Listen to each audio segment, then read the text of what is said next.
When you play bonkers, you roll to go forwards, but a card can send you back, or forwards, or back again. That's why they call it bonkers. Every time you play a bonkers card, you change the bonkers track, so it's never the same game twice. That's why they call it bonkers. No matter which way you move, you try to land on score and get a point, because the first one with 12 points wins. That's why they call it bonkers. Bonkers, a family game from Parker Brothers.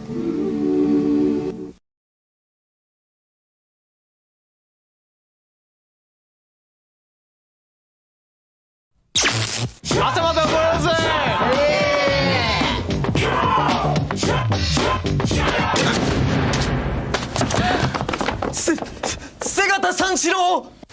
하!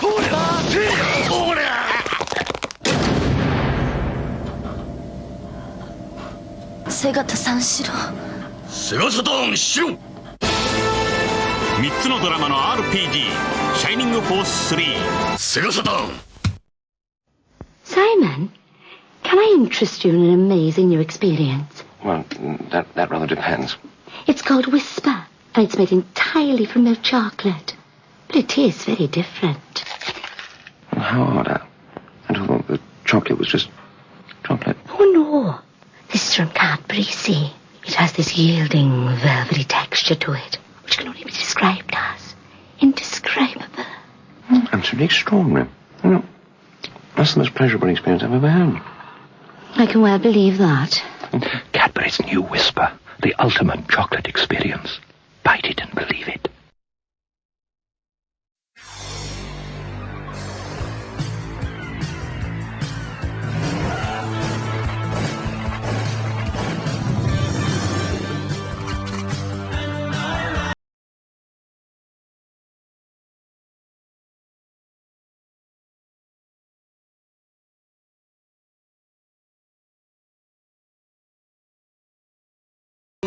Grand Theft Auto, Vice City, coming soon on PlayStation 2. Rated M for mature.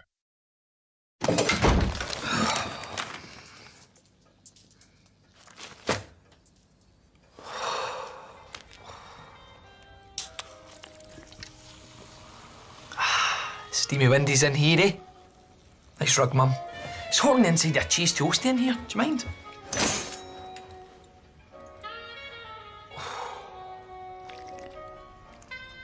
Mr. McTaggart, looking trim. Keeping active. Hi Linda, hi Linda. Hiya, boys. New push-up bra. Amazing, eh?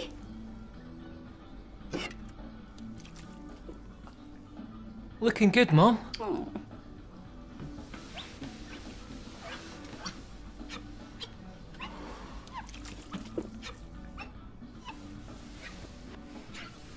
Oh, come here, you.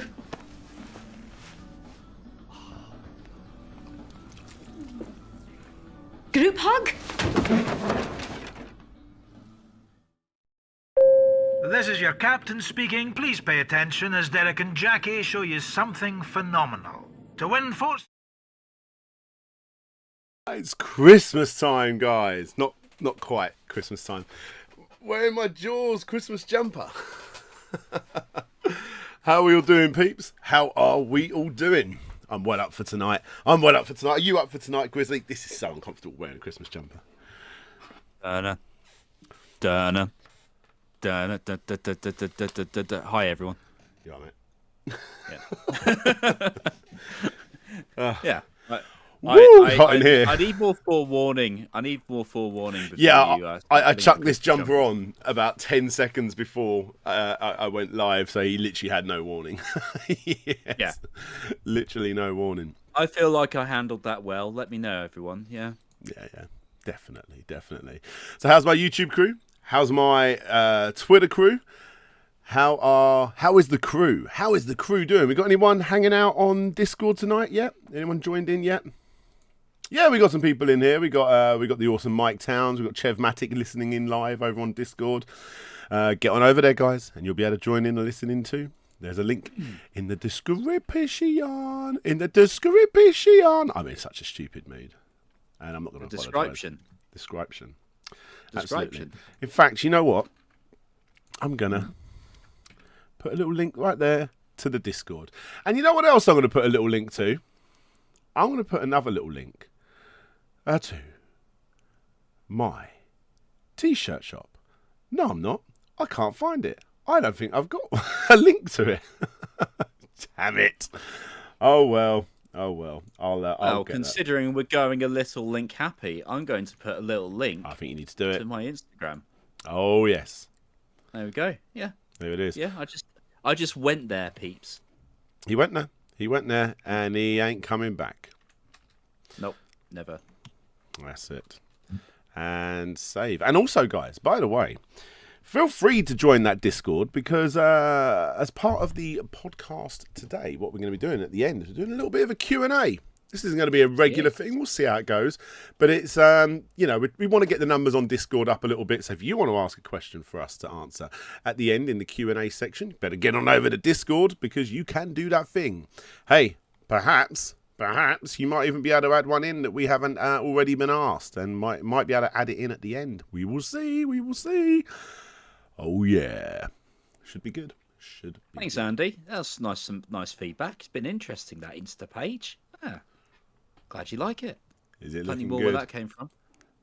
Yeah. Oh, for sure. I am going into a page right here, and now I can tell all you guys to buy a t-shirt. There it is. There's your link. Basically, guys, within the next week or so, I was just chatting to Grizzly about this. We're going to be updating the t-shirt store. Got a lot of new designs to be added. Some lines may be retiring. So you want to be getting in there, guys, ordering a t-shirt. The reason I keep banging on about this t-shirt is because Grizzly's just bought one, haven't you, Grizzly? Yeah. Why have you just bought one, Grizzly? Gone for Slopes of Rage because soon you will see my ugly mug on these very slope casts. It's happening. Yes, it is happening. I had a test run with the webcam yesterday, in fact. But, it's a bit too soon. We're going to wait for near to the anniversary of the Slopecast, or at least my tenure on the Slopecast. Absolutely. And we're going to add him into the Game Boy down there. I don't know. I might put another console so it's about the same width because you are a little bit smaller than me on that one. I'm not sure how I'm going to do it yet, but we'll get you added into this segment right here. And there we go. Should we bring in Craig? Yeah, he's the real host of the podcast. The secret third host. Now recording. Hello, Craig. Hi, Craig. Hope you're being a Stop good boy. saying thin ice, Mike. He's not on thin ice. He's been a good Craig. Yes, recently. Been good. Can't complain about Craig. Let's chastise him when he does wrong, okay? I think that's only fair. Faux show. Absolutely. Right. Just checking here, making sure we're going to get a little bit more promo out. No, I think the promo is done. Right. Guys, are we ready to start the podcast? Oh, hang on. We need to be doing a countdown. Our backup audio. That's true. Let's do this. There we go. 5, 4, 3, 2, 1. Boom. Now recording. Now recording. Lovely. That's right. Yes, Vitas Farnus, you are. That's perfectly summed up. We need to, if there's no Sega topic, we include an Amico one, and vice versa. N64. Oh, is there no Sega topic again? I know there's some Sega questions. Well, I believe there's some Sega questions. And there's a bit of Sega here and there. There's the odd mention here and there. I mean, Sega's kind of in the Polymega. Sega's kind of in PlayStation Home. Possibly a bit in the Golden Joystick Awards. We will see. Are they? I need to check that. Yeah. There's a Dan question and answer session. Of course, there's some Sega in it. Absolutely. Has my voice gone all weird? Am I sounding okay? I'm just going to listen to myself. You'll hear a bit of an echo. I'm just going to hear and see what I sound like right now. Sound okay to me. Okay, no, I think that's all right. I think that's good. Right, guys, Let's start the introduction and we can get a booming. Let's do it.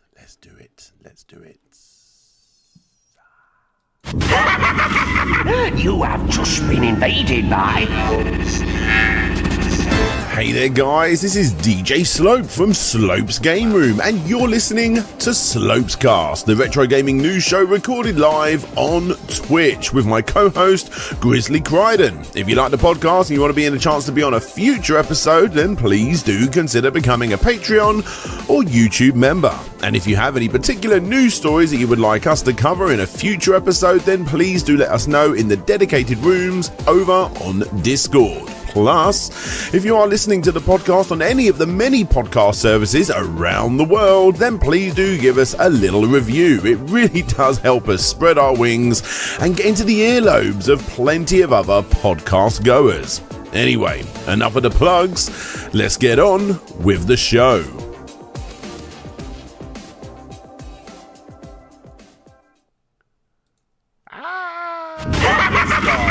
You have just been invaded. That was going to be smooth. It was not smooth. How are we all doing, guys? It's time for SLOPESCAST. Episode insert number here because we've been doing this for about a year now. Just me and you, we're doing about a year. It's pretty good, isn't it? Yeah, getting there. I think we're about a month away from the year. So, oh, nice. Exciting stuff. So it was about this time. It was a little bit longer than that because, about a year and a month ago, potentially. Something like that, where basically we first brought up about this new War of the Worlds game that was coming out, which I played last Thursday. That was my suggestion. Yeah, Grey Skies. I do not feel sorry for that because it's been the source of great entertainment. I kind of want to go back and keep playing it. Like, I kind of want to be the main speedrunner to that game. Can you imagine? Like, yeah. That is a very uncontested territory there. Yeah. I think the competition's too fierce. Yeah. And yes, Chevmatic has brought up about the fact that there is a Darker Skies game. There is a sequel to that for some reason. There is a sequel that exists. Yeah, you've got to complete the first before you get onto the sequel. Eat your peas. Mm-hmm. Eat your peas. Absolutely. Is it terrible, says Jeff Mianowski? It is indeed terrible, Jeff. Terrible indeed. But guys, we're not here talking about terrible games, or we might be. Well, Grizzly, talk us through what are our 6 topics of conversation today. So for this week on the SLOPESCAST, we are looking at PlayStation Home inexplicably being resurrected by fans because Astrosmash, which is the latest Amico game to get a deep dive. The Golden Joysticks winners for 2021. We're going to take a look at those as well. A couple of demakes in the form of Street Fighter 2 and Castlevania Symphony of the Night for the NES. Then we're going to take a look at the N64 being added to the compatible consoles list for the Polymega, one of my topics. That one, as you could probably tell. Mm-hmm. And then we're going to have a quick chat with Dan and ask him some probing questions. I think we're going to be asking in us the some Discord. questions. It's not all about me. This is becoming the Grizzly cast as much as it is the Soaps cast. We'll be asking you those same questions as well. Oh, don't tell the audience that. We don't want the view count to go down, do we? Well, for people that are only just tuning in, we were discussing earlier that Grizzly will be coming onto the podcast, hopefully from next week, we'll see, in visual form. Yes. So keep an eye out for that because he's coming. We've got to try and work out how we're going to do this. I've already got so many windows open. Look, there's the script over there. We've got chat windows. There's OBS. We've got Twitch. Then we've got the actual stuff that gets broadcasted from here. There's a lot going down. And now I need to find space for Grizzly's face as well. Yes. So I hope you have a wide lens camera, like viewfinder for me. I see where you're going with it. I see. Well, guys, make sure if you are listening to this potentially on all those podcast services, don't forget you can watch in live over on Twitch or on YouTube as on Slope Extra. And from next week, you might even be able to see his face. No promises, but within the next couple of weeks. Before the end of the year, that's for sure. That's for sure. But guys, it's time to get into topic number 1. Is it not? It is. Yeah. So, of all of the things to be resurrected, we're looking at something which was completely abandoned 6 years ago. And up until this point, I didn't realise there was a following for. Nope. So, PlayStation Home, if anyone remembers, is a kind of a social hub that they created for the PS3 platform. It was. It was kind of like Second Life. Yeah, that's a great way of describing it. Yeah, very clean Second Life. Yeah, and it's like it's like PlayStation's answers to avatars, or I don't know. Did avatars come before or after PlayStation Home? Possibly after. But the idea was you'd be able to dress up your own avatar and customize clothing, and then be able to walk and talk amongst your fellow PlayStation fans. What it was good for is when you had the big social, big like E3 event, or you had special offers only available through PlayStation Home. Like I think at one point they gave away PS1 games. But other than that, it was a bit, I don't know, creepy in a way, because there was if you had a female avatar, you would constantly get grinded up upon by every male avatar. I don't remember much about it, but I remember that being a thing. Yeah, and then you had the people doing the monkey dance in a row. That's pretty much it. I mean, basically what you're seeing on the screen there.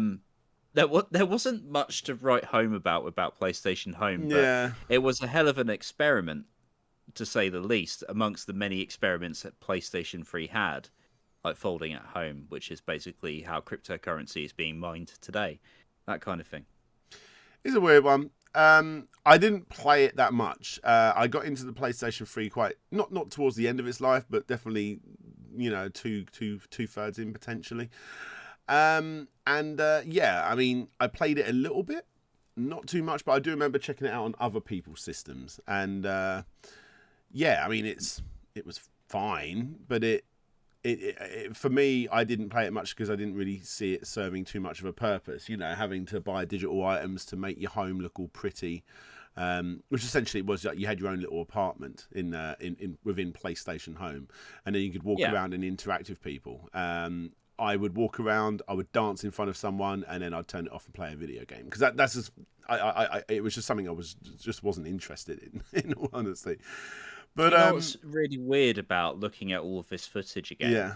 Like, when I think about it, this is basically what GTA 5 Online became. Yeah, absolutely. Like, it just became a social thing where you can kind of mess around and do mini games like bowling or, just dancing at people. And that's kind of how I see GTA 5 Online, despite, of course, all of the the theft and the autos, Yeah. With that in mind, do you think it would be more successful now if they did this?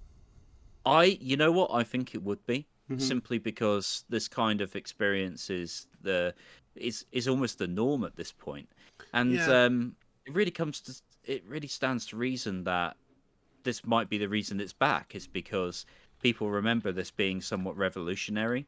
So let's talk about how this came to pass. Go for it. So how this was rebuilt essentially was a lot of people canvassed PlayStation 3 owners and said, look, if you've got any of the PlayStation Home like data on your console, can you please share it with us, and we will attempt to rebuild PlayStation Home. And that's exactly what they've done here. And it's a very dedicated and very small effort to bring this back. And I'll tell you what, they've done a bloody good job. They have. I mean, I'm sitting here thinking, why? But then, how could I possibly be that person when I want game preservation to be a thing? Like more of that, And this is perfect. It reminds me of when they're trying to bring back a lot of the original teletext pages, and the way they can do that is by finding the VHS tapes and actually taking the code that you can't really see when watching those old recorded VHS tapes off the telly, and then actually being able to recreate the original pages from teletext. Which is wow, that's such a hardcore dedication to be able to do that sort of thing.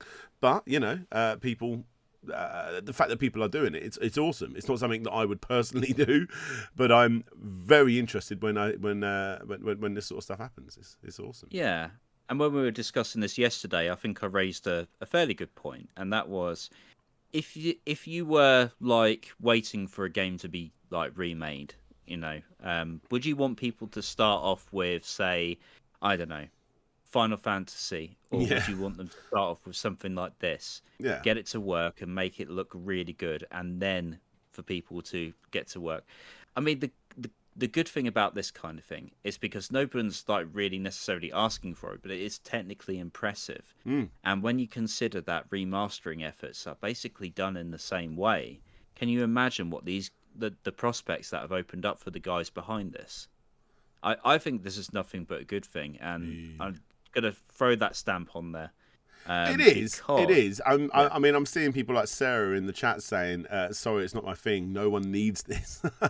and you're not wrong. I'm. This will probably be the last time I ever bring it up. Because I'm not interested in hacking my PlayStation 3 to be able to do something like this, but I'm happy that it exists because it's game preservation, and we are moving into a world where certain things within game preservation is getting harder.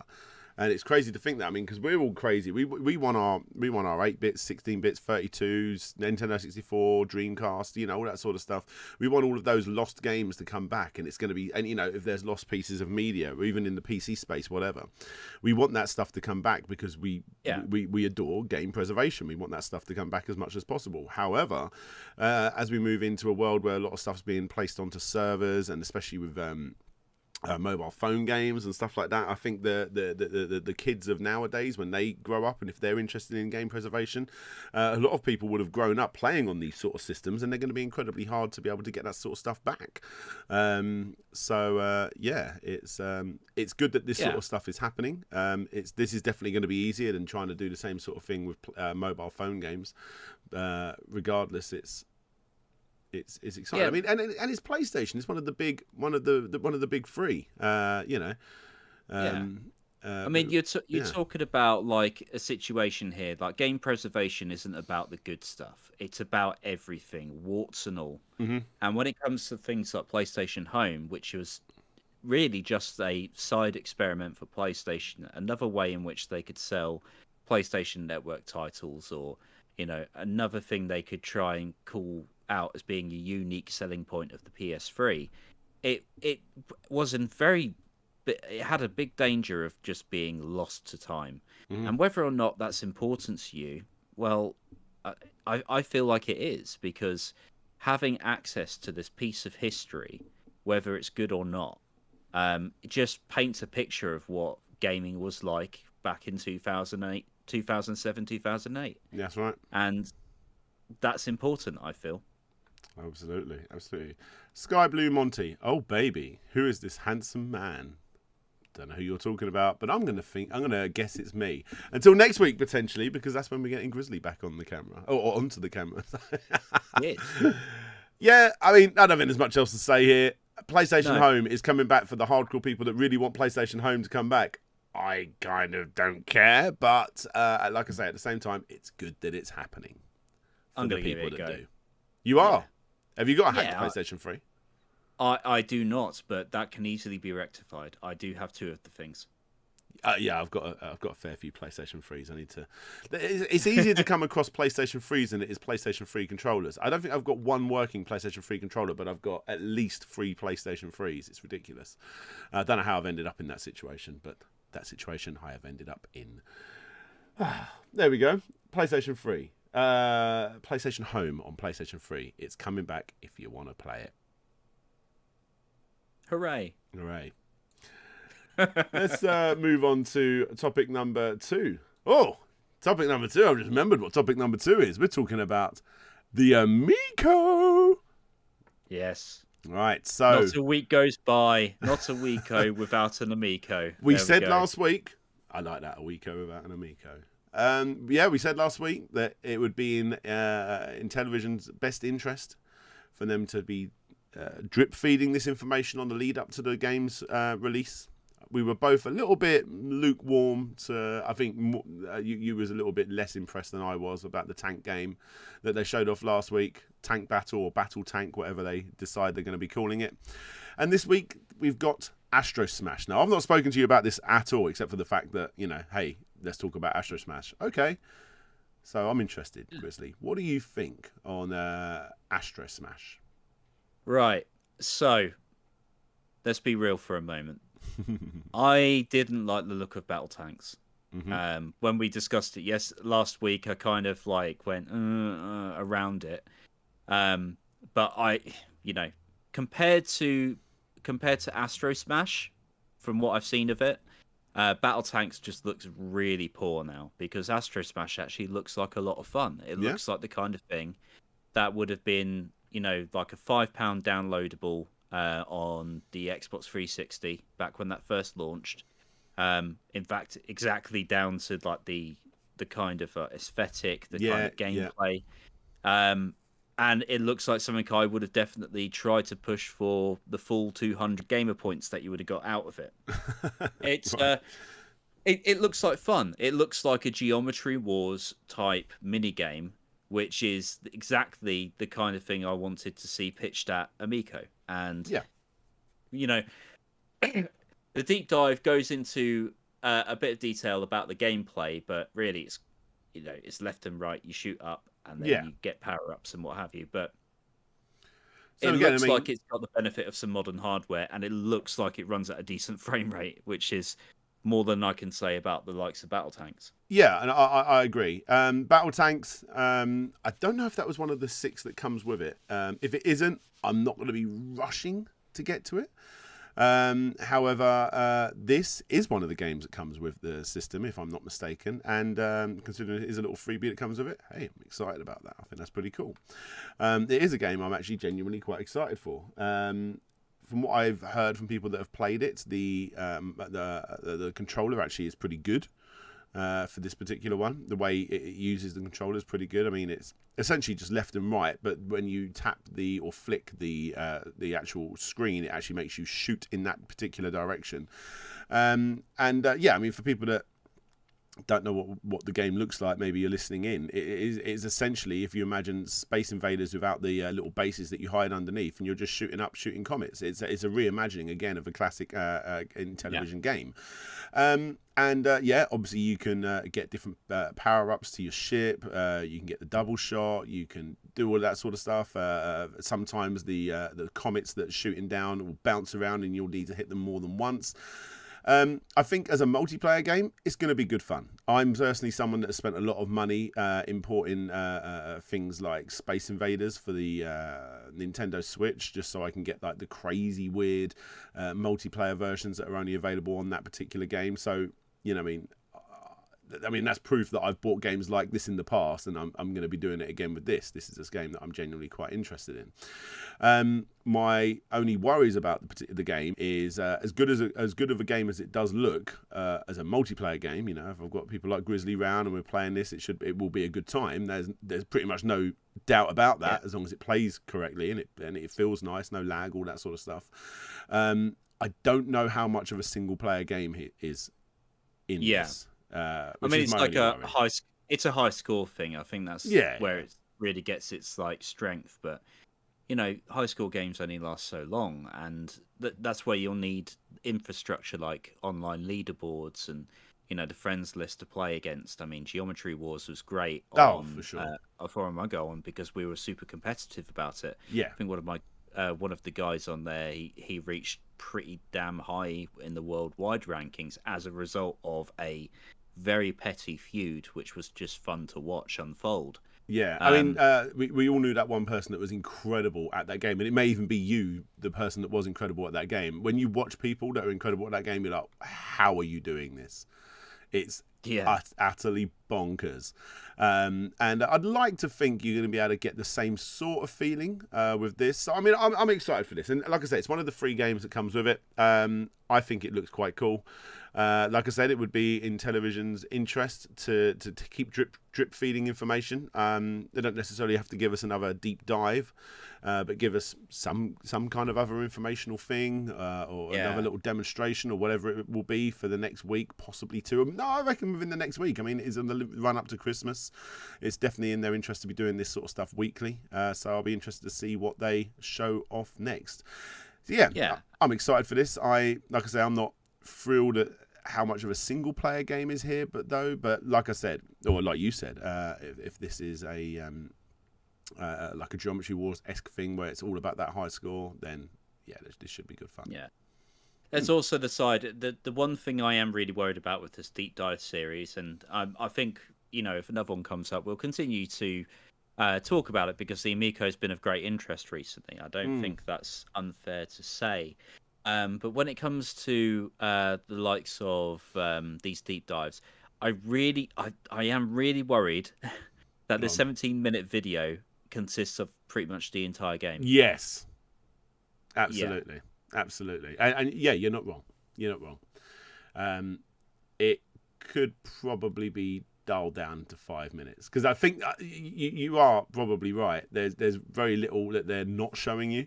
One of the only things they are not showing you, in fact, actually, is the fact that there's some kind of hidden menu on the actual system itself, which they don't explain what it is. They said they'll keep that bit secret. So I mean, I actually think that's a good thing that they're keeping something secret here.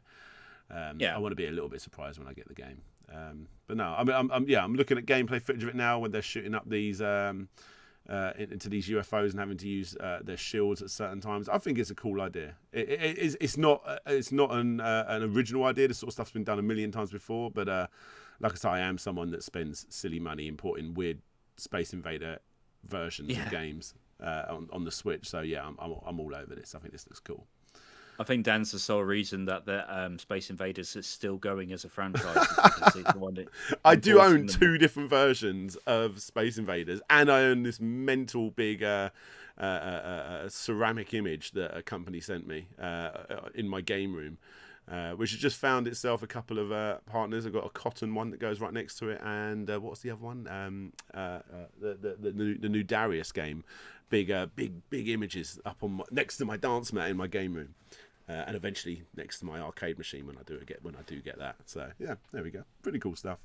Pretty cool. I'm excited for this. It's good to get some good news on the old Amico. I think this is a good one. I'll be interested in seeing what they show off next. Yes, indeedy do. Now, guys, let's chat about the Golden Joystick Awards that came on in 2021. Do you care much about the Golden Joystick Awards? It's always interesting to see like the award shows for games because they always feel like they're not really quite there yet. Yeah, I agree. We've seen that with the Game Awards, which happens with Jeff Keighley and what have you. I will say he's done a lot to try and make that a real thing. Like he's trying to make the Oscars, but I think Golden Joystick is the one that's really gotten as far as it possibly can. I mean, they've even used the same kind of like imagery as the Oscars these days.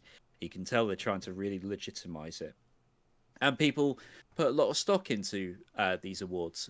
My only big concern with award shows is that awards are often bought, but I'm not going to suggest that about some of the awards here because genuinely I think some of these are well deserved. So Let's go for Let's them. talk about some winners. Yeah, let's have a little look. So, best storytelling: Life is Strange, True Colors. Played Life is Strange? Can't say I have. It's Neither not have really.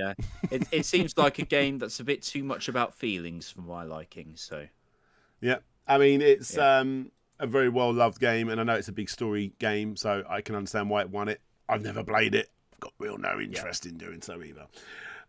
Best multiplayer game: It Takes Two. That is on the top of my I need to play that game, and I've heard that it is a fantastic multiplayer game.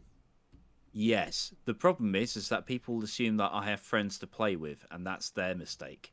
I know, it wouldn't have been give that one a go. 2021, but I still think the best multiplayer game we've had in the last few years is Overcooked. I think that game is just unreal. That deserves to win every single year. Now, here we go. Best audio: Resident Evil Village. Deserved. Very, very good.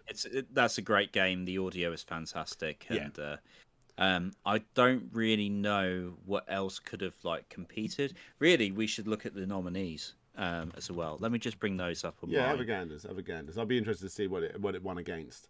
Yeah.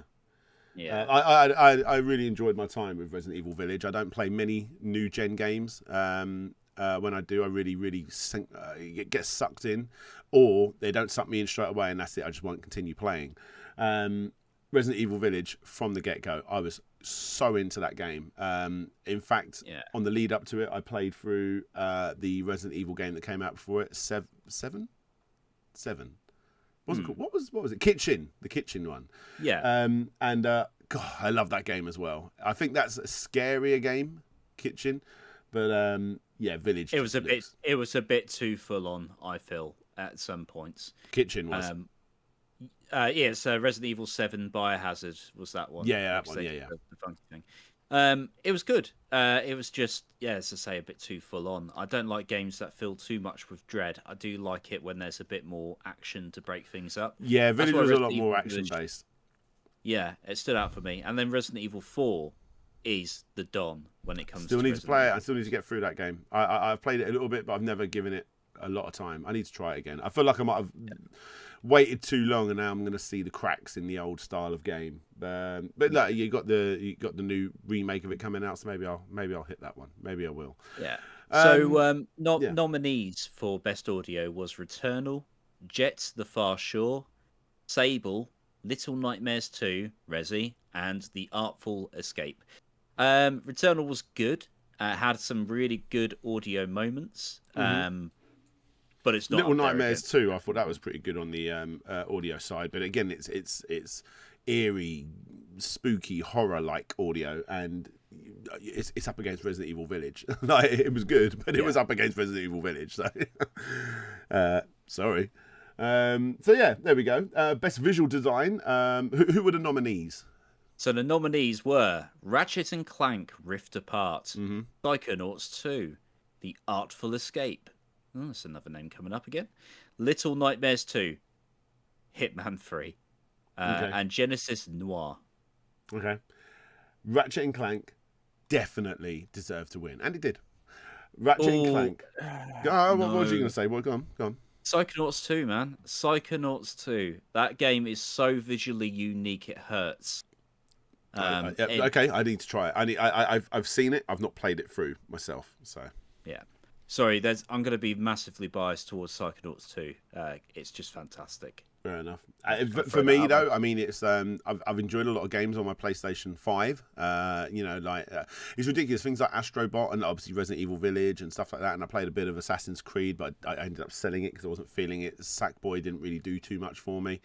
But Ratchet and Clank, I was like, wow, this is next-gen graphics. This is utterly fantastic. It looks so good. For me, that wins. But like I say, I can't compare because I haven't played through Psychonauts 2 yet. Nor have I played the next game. This is the best podcast. Couple of these two hosts here. Best game expansion: Ghost of Tsushima. We won't go through nominees on that because I'm none of the wiser, and a lot of them, apart from Doom Eternal, the Ancient Gods.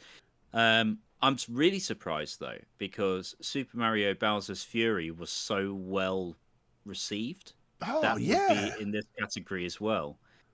Was that one of the nominees? It was. God, that should have won. Like, I thought that was almost better than the game that came for it, and that original game is fantastic. Yeah, I suppose it was like the. Oh wow! You know, sometimes these games get chosen just out of spite, and nobody likes Mario winning anything these days because he's won so much. Let someone else have a chance. Yeah, that's what I like to think anyway. Absolutely, fair enough. Oh, you should have won that. That was bloody good. And even like, I'm not into Smash, but if some of those would they be expansions? The DLC characters, I don't really know. There probably wouldn't be an expansion, to be fair. It's just DLC, isn't it? Okay. You've got League of Legends Wild Rift was the mobile game of the year. Okay. Nobody cares. Nobody cares. I suppose it's a bit too early for Pikmin Bloom to be any kind of nomination, but I heard that's been getting good reviews. It's not really a game, then, is it? Best gaming hardware. Best gaming hardware. I can't really see the nominee. Oh, there it is.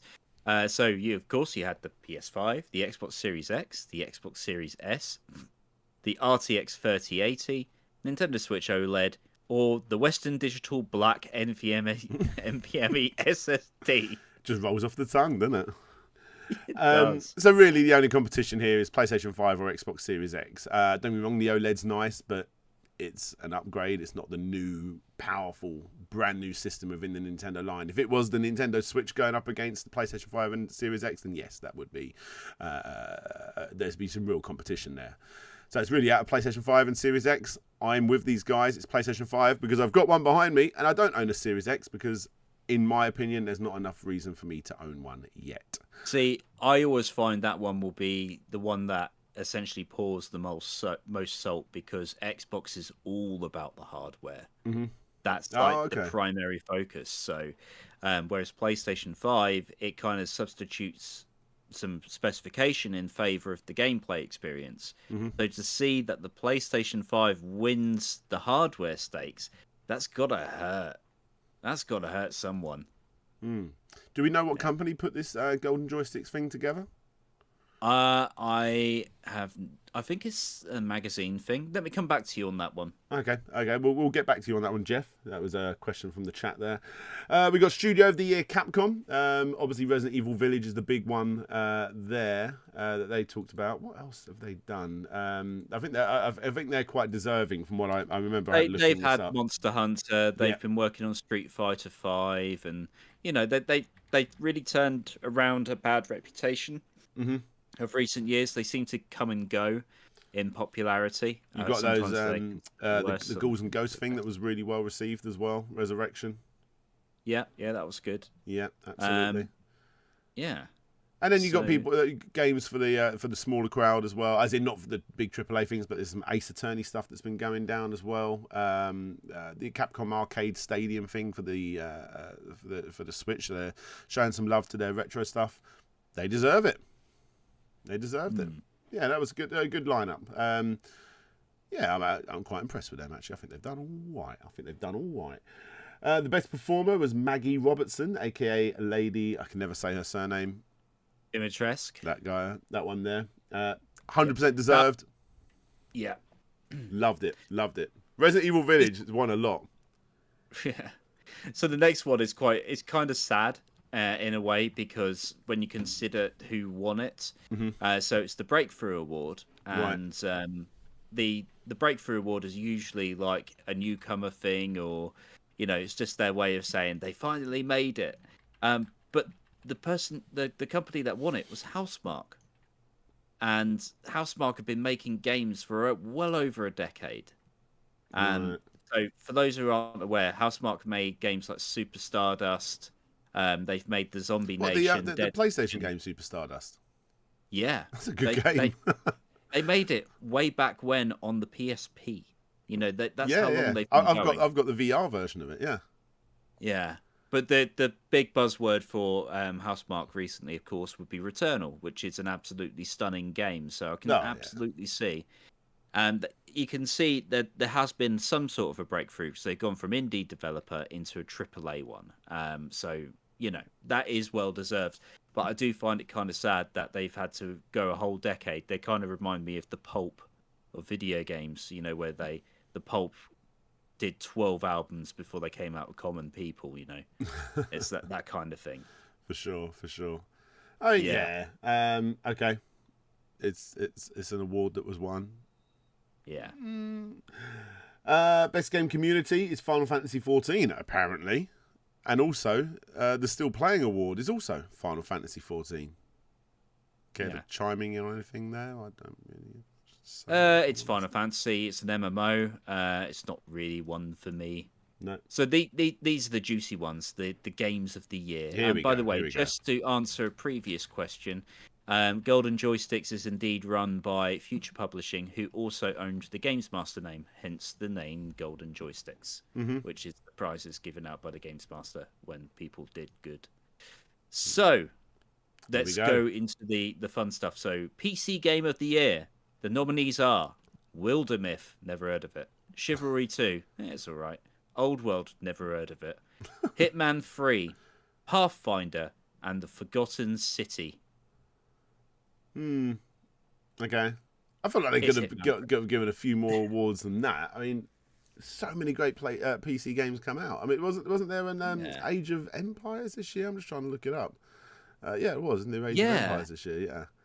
Are they like just trying to go purely for exclusive stuff? Because maybe that's a hard one to pick, really.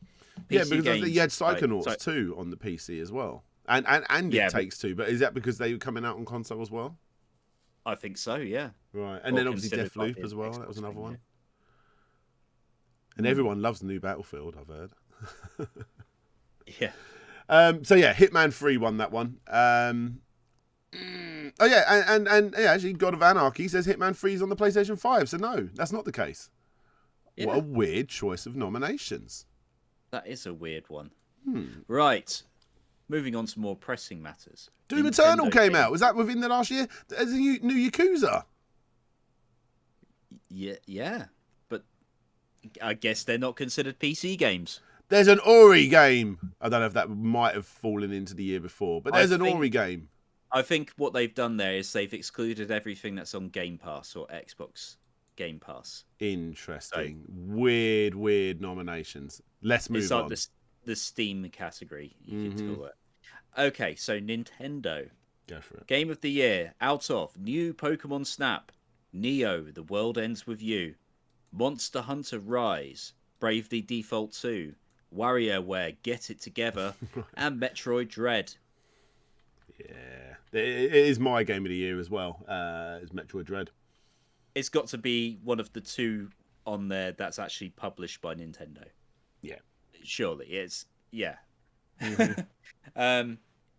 there wasn't really much competition, I feel, apart from maybe Monster Hunter Rise. Bravely Default is liked, but it's never going to garner the same level of votes as, say, a Metroid game. So no, I think people are just really happy that finally that there's a new Metroid game and everyone loves it.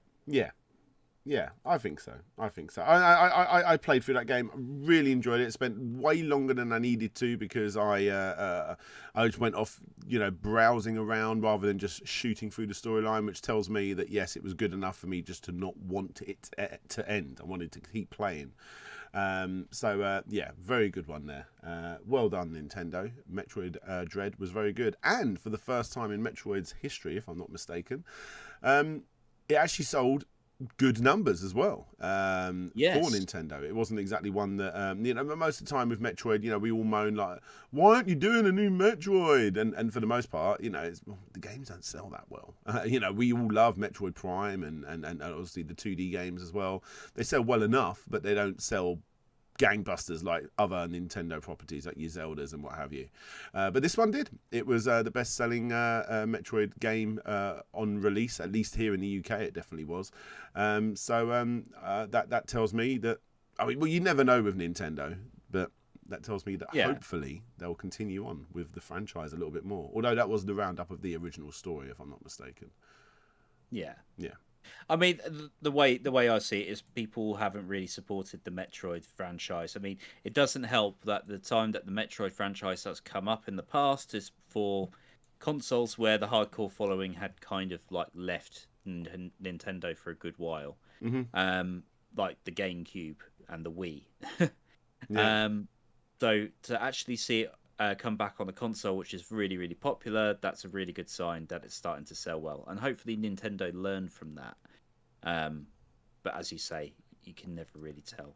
Old Birdman in the chat saying there's not enough RPG love in that category. And I know obviously the older Nintendo players, they love their RPGs. Yeah, you'd have to tell me what RPGs come out because I'm not an RPG player. And it's nice to get Pokemon Snap in there as a suggestion as well. Yeah, I think the biggest problem here is that it really highlights, the amount of games that we've seen this year, which is really small considering what we should have got, and it's all because of the likes of COVID and labor shortages and delays and all of that kind of bad stuff. So there was a new Hyrule Warriors as well, which done quite well from what I remember. That wasn't announced, and I know WarioWare was announced. And as good as as great fun as that game is, it definitely, in my opinion, doesn't deserve to be nominated over, like I say, what Birdman's put there. Like for instance, like an RPG or something like that, because there really isn't a lot of game involved with WarioWare. As fun as it is, there's very little meat to the bone. So yeah, maybe Shin Megami Tensei. I don't know if that was a port of another game, but that should have been on there. Pokemon Snap was definitely deserving to be on there. I love that game. I don't know if it's deserving to be on the best Nintendo game of the year. But I do love that game. It's certainly a personal favourite. And I mean, I'd like to see some love for Hot Wheels. I think that's like brilliantly underappreciated the new Hot Wheels game. I know there's probably not a lot of meat on the bone, but I think that's a really good game as well. Yeah, I don't think it's gonna like top game of the year things. No, it isn't. It's just a game I've enjoyed. So this is where things get really strange, I feel. It's the Xbox Game of the Year. So this adds credence to a previous theory about the PC thing, because it involves Xbox and PC games from the Xbox stable. But weirdly, the nominees start off with Lost Judgment. Okay. Which I always more associated with the PlayStation, because it's basically one of the Yakuza games. But they're making a real song and dance about the fact that these games are coming to Xbox. And to be fair, maybe they should, but I don't know if it's really what I would consider an Xbox Game of the Year. Maybe that's just the lack of exclusive talking, but enough shade being thrown. The other nominations are The Ascent, Psychonauts 2, Microsoft Flight Simulator, The Artful Escape, and 12 Minutes. I wasn't even sure that 12 Minutes was already out, personally.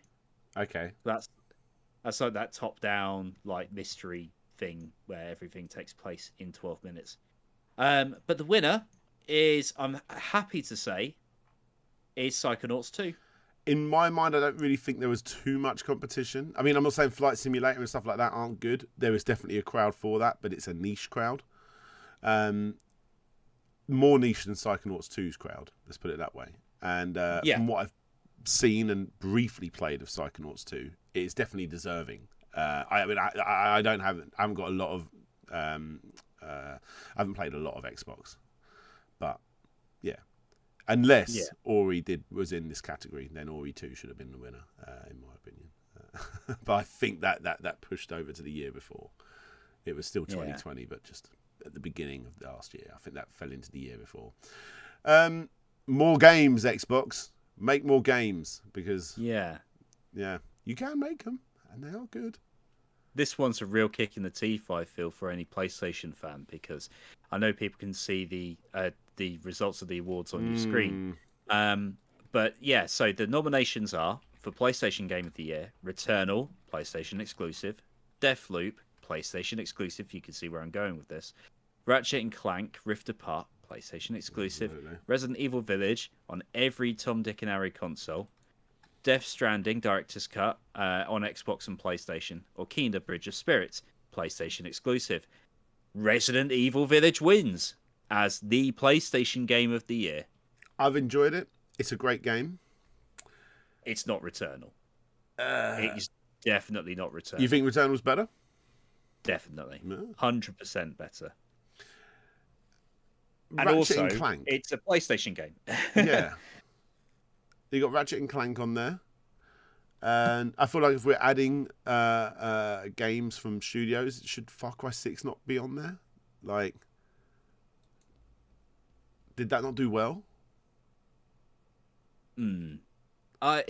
Far Cry 6, I think it's too early for it to be in the the awards. But then again, I'm seeing stuff on here which I didn't even realise was out. So I don't know. Old World Soulstorm. Yeah. There's a PlayStation game for you. Yeah, it is. Hmm. Don't think it's up there. there. Where is the Balan Wonderworld love? Come on. Yeah, where is it? Where is it? Where is it gone? You know, it's almost like people don't like that game. There was a time where I couldn't go on YouTube without someone talking about that. And I just assumed it would be positively. Yeah. More so than Psychonauts 2. More people were talking about Balan than they were Psychonauts, which is a real shame. People love bad games. But yeah, I mean, Resident Evil Village deserves to win, as in which is eventually coming up like an Ultimate Game of the Year. And I suppose it would be a bit of a kick in the teeth to the Ultimate Game of the Year award when... But it doesn't make sense. Because Resident Evil Village should technically be Xbox's Game of the Year.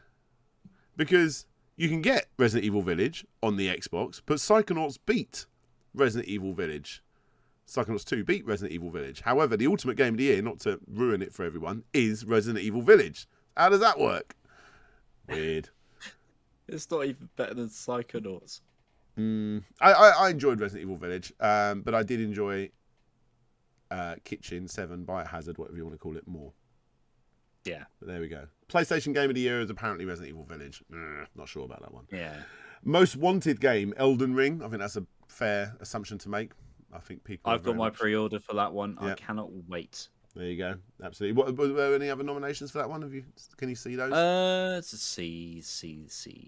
Most wanted. It's hard to tell because it's not in the same order that your list is.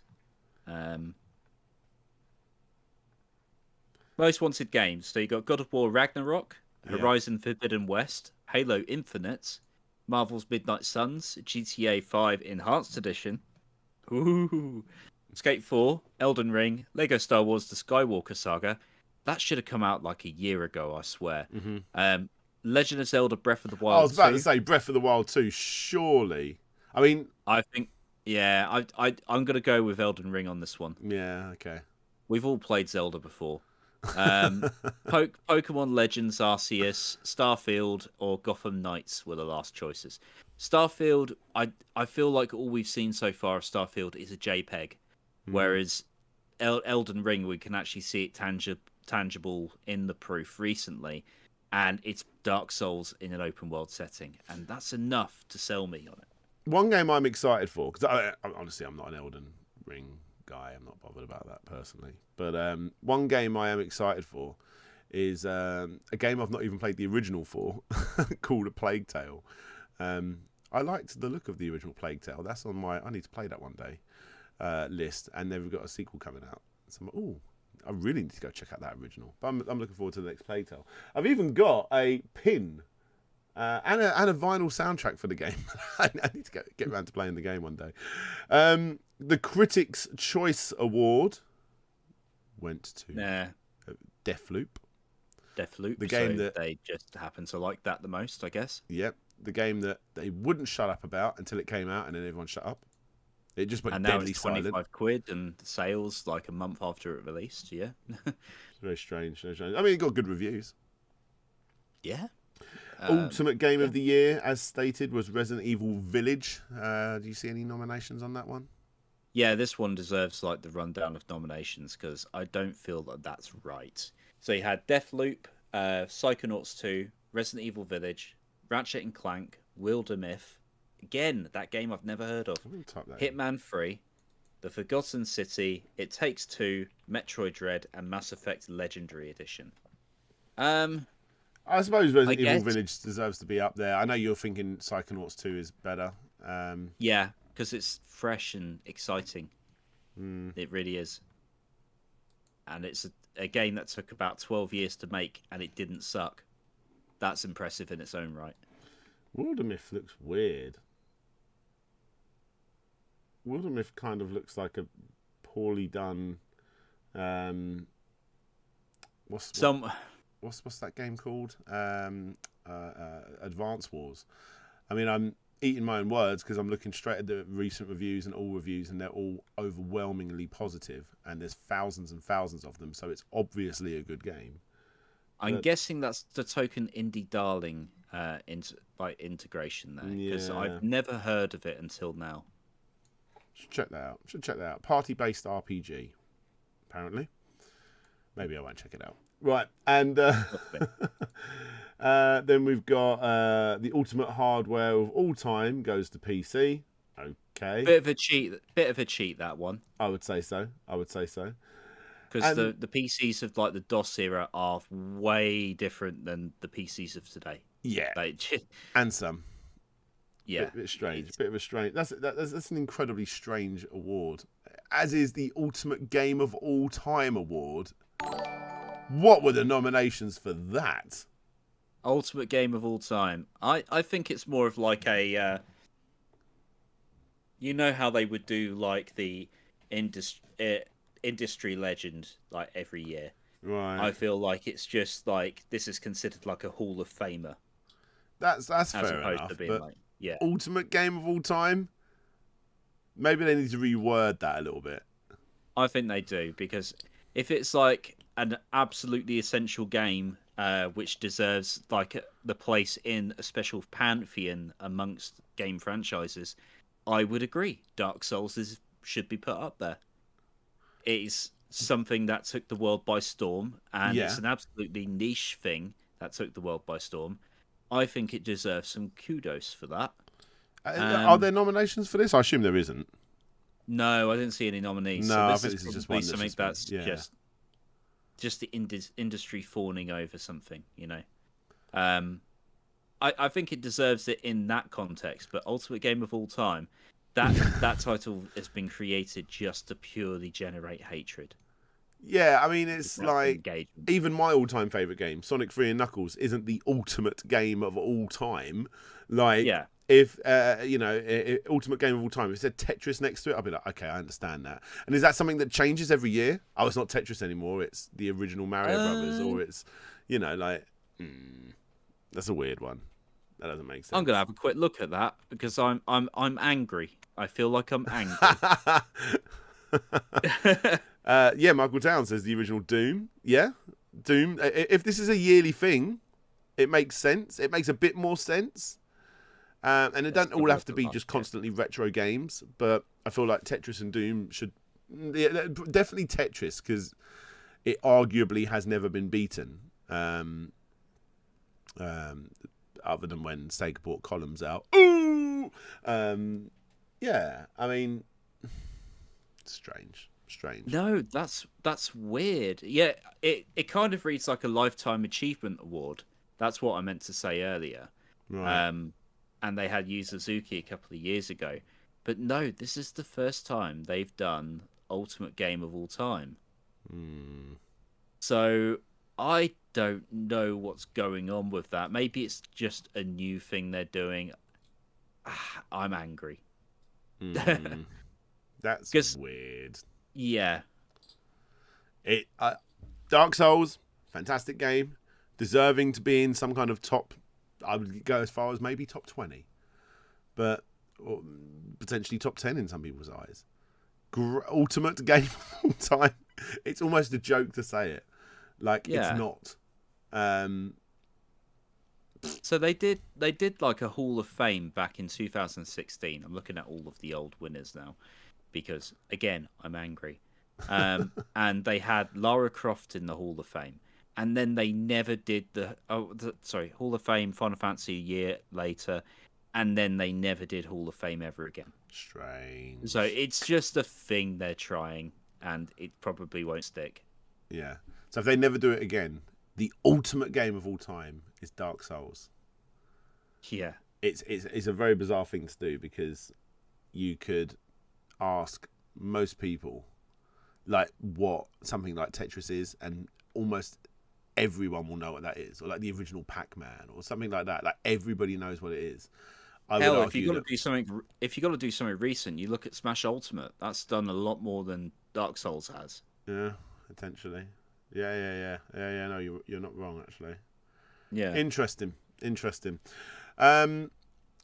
There's like, I'd say over 50%. Yeah, okay, I agree with. I mean, I wouldn't have that myself, but they're at least winners that would be up there. So yeah, fair enough. But then they do throw in some weird curveballs. Ultimate Game of the Year, like for instance, Ultimate Game of the Year is Resident Evil Village, a game that came out on the Xbox, but the Xbox got a different game that beat it. It's very bizarre. But I suppose you can't have Resident Evil Village winning 3 Game of the Years, otherwise they'd look like a bit of a cop out an award show.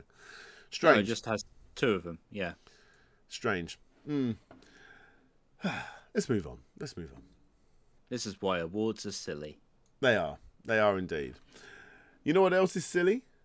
Demaking. I was about to say remaking. Demaking Street Fighter 2 for the NES. Now, as silly as that sounds, it actually looks like it plays very fast and quite well. Whoever is demaking this has actually done a very good job. Yeah, this is solid. I mean, this isn't even the first 8-bit port of Street Fighter 2. It's not even the 5th, because this came out on classic computers way back when, but it did not look as good as this. No, horrific. The closest you would have on like the 8-bit platforms that would look anything like this is the Master System port, which was released for Tectoy in Brazil, and it did not look as good as this. Yeah. It just didn't. So kudos to this guy. Yeah. Apparently he put this together fairly quickly, and it is also playable on the actual NES hardware. That's the hacking that separates the boys from the men. Like being able to put this stuff onto real hardware, that's incredible. That is very, very, very, very cool. So kudos to Fox Cunning. Who's showing off a little clip here on Twitter. He's done a little demake of Street Fighter 2. Like I say, the most important thing about Street Fighter 2 is the speed and obviously the moveset and stuff. So putting those two together and being able to play them on a NES and actually having a look at this good, it's great job. Really, really good job. If you're watching or listening, there are links down in the description. Go and check them out if you want to go show him some love. Tell him Slope sent you. And the same can also be said for one that came out just a little bit too late for my Castlevania video. They have Demade Castlevania Symphony of the Night. The game's been redone and remade over and over and over, but now for the NES. We've seen it. We saw it recently for the Genesis / Sega Mega Drive. We did. Someone's still working on that demake, and it's coming along nicely. For its first time effort. It was only a matter of time until we saw an NES thing, and I almost feel like it's. Forgive me, because I think this is going to be probably very wrong, but it almost always seems a bit easier to go back to 8-bit than it is to the likes of 16-bit, because you're not just demaking something, you're trying to make that stuff fit onto a cartridge, whereas 8-bit, you kind of know what you got to work with. There's less involved. So this one just feels like it kind of should have already happened. Yeah. Whereas the 16-bit one, I've got my close eyes on. So I want to see whether it would be, good enough to have been released in the 16-bit era. Whereas I feel like this would have passed as like an NES game. Whether or not it would be like one of the good ones or not is remains up for debate. But yeah, we'll see. We'll see about that. What I will tell you, a little backstory about me. I got reached out by a company who's selling something to do with Castlevania. A very, very cool thing. I can't say too much yet because actually it's been pushed back slightly. And they said, are you doing a Castlevania video? Because if you do, we want to sponsor you. Because I'm starting to get a bit known for Castlevania now, which I wasn't expecting to happen. But my Castlevania Complete History at the beginning of the year, and then the ports video I just did at the beginning of the month.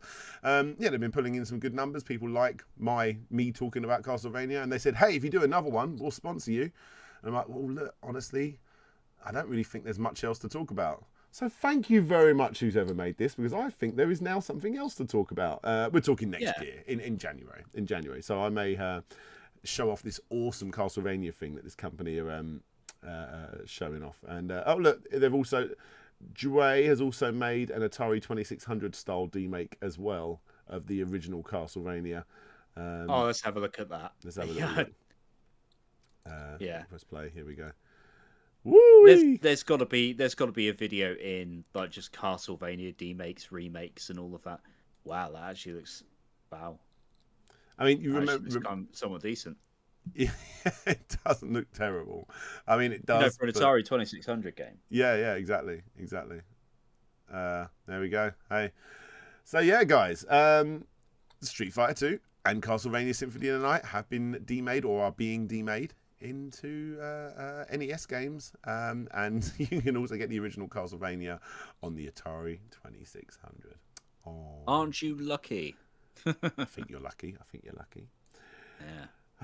Yes, very good. Now, Grizzly. Yes. The mic is being handed over to you, my friend, for this one. Right. So, you.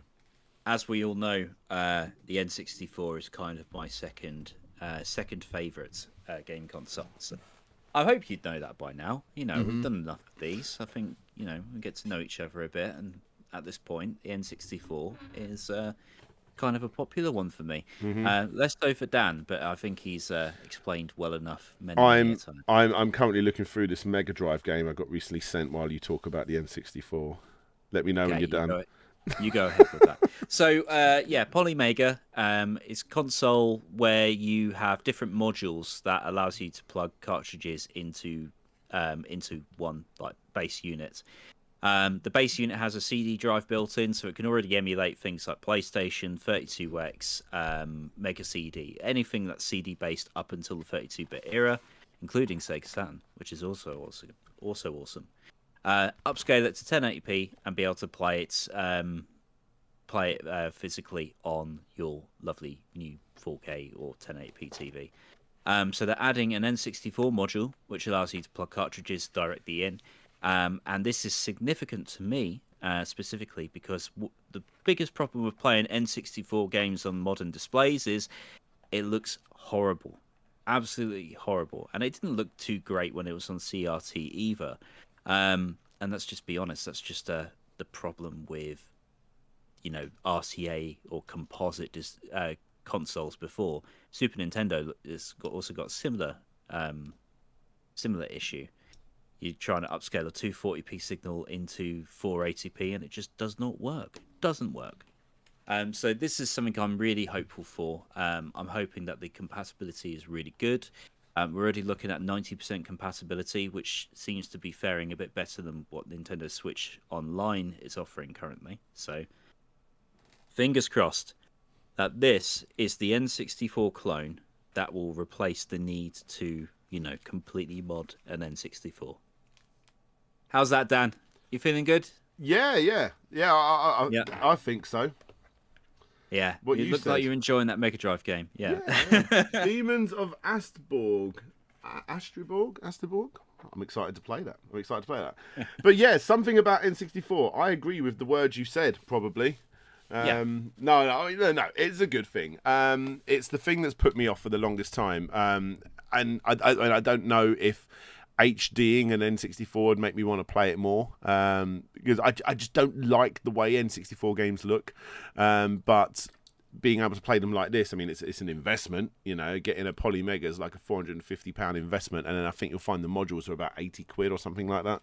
Yeah, you're looking at £500 for all of the current modules and the console, which doesn't seem too bad in the grand scheme when you think that they're $80 each. But it also does feel that that price is somewhat inflated. Yeah, So- absolutely. Yeah, it's an interesting one. $450 there, $80 per module. It's an extreme amount of money to pay, but hey, if there's people out there that are interested in this sort of stuff, and there definitely is. I mean, it's the N64. There's no point joking about it. It is one of the most beloved systems ever. And also the one that struggles the most when it comes to emulation. Still, You know, like N64 emulators. I think that was one of the first emulators to be built that I was very keenly aware of. Mm-hmm. And it's still people still struggle with it. Even GoldenEye, you get like black skies on certain levels because they just cannot get it right. Absolutely. And I mean, proof and point is that Nintendo themselves have struggled with emulation for the N64. If the Ocarina of Time fiasco recently is anything to go by, it's just I really want to play HD N64 best way possible, and I would absolutely kill for the ability to plug in my original N64 carts, of which I've got about 80. So this is purely built for people like me. Absolutely. Yeah, fair play to Poly. If they're able to pull this off and pull it off right, then nothing but a good thing. Definitely nothing but a good thing. It's the logical next step. It really is. So let's hope they continue on with this, and we can start getting all future systems as well. Get the Dreamcast in there, all that sort of stuff as well. It'd be nice. Indeed. Yeah. Now, you know I love Antstream. Antstream are sponsors of this show. I do little tournaments every couple of weeks or so, where you guys can actually win badges. I'm a little bit behind sending some out, so if you are waiting on some I Defeated Slopes Game Room badges, woo, here they are. I'll be sending them to you very, very soon. But yeah, the latest bit of information with Antstream, they've been in the headlines quite a lot recently. They've been busy. They're a busy company. They have they are now on the Epic Game Store, which has sadly rubbed a few people up the wrong way, and I'm not 100% sure why. I know people out there are not the biggest fans of Epic, or some people are not the biggest fans of Epic. Myself included. I don't even have Epic Games on my computer. I don't have the storefront, or whatever you want to call it, on my computer at all. I just don't. I'm a Steam user, and I continue to use Steam. The fact that it is on the Epic Game Store, though, in my opinion, is nothing but a good thing. Because it's just another way to play it. I don't like the Atari VCS. I think the Atari VCS is one of the worst things to happen to gaming. Yet you can play Antstream games on there if you want. I suppose it gives them something to do if you've got an Atari VCS. I have no interest in that whatsoever, but the fact that you can, it's just more people getting to use the Antstream service. So, hey, how is that a bad thing? I don't understand what the hate is. It isn't, and the main reason why people don't like the Epic Store, from what I understand, is that when Epic Store first came out, they made a lot of exclusivity deals. They did. And a lot of it came at the expense of people who already pre-ordered certain games on Steam. I mean, the biggest example that comes to my mind is Shenmue 3, yeah. People were expecting a Steam copy. It was advertised to include a Steam copy, and then it got suddenly whisked away from them by the Epic Game Store. And people just don't like separate launchers for things. But I think as time has gone on, Epic has kind of wormed its way into the PC gaming marketplace, and for better or worse, people have come to accept it. I know I've got Epic Store. I don't really use it personally. I'm one of those people that likes everything in one place, but I'll go in there when they're doing a free game deal and play a bit of that. So yeah, I mean, and hey, want to play games and you don't use Steam and you use Epic, I don't think anyone in my chat would be an Epic user over a Steam user, but for whatever reason, if you are, you can play Antstream on it now, and you can search me up, DJ Slope. Go and follow me. I will follow you back. Every time I log in, I have to go through and follow all these people back. And if you see a tournament with my face on it, my stupid face that I put in my videos all the time of me drinking out of the the Cuphead mug, you'll be able to challenge me. And if you get to the top of that leaderboard and you are my friend, then I will personally send you a badge. It's just a cool little thing that me and Antstream do.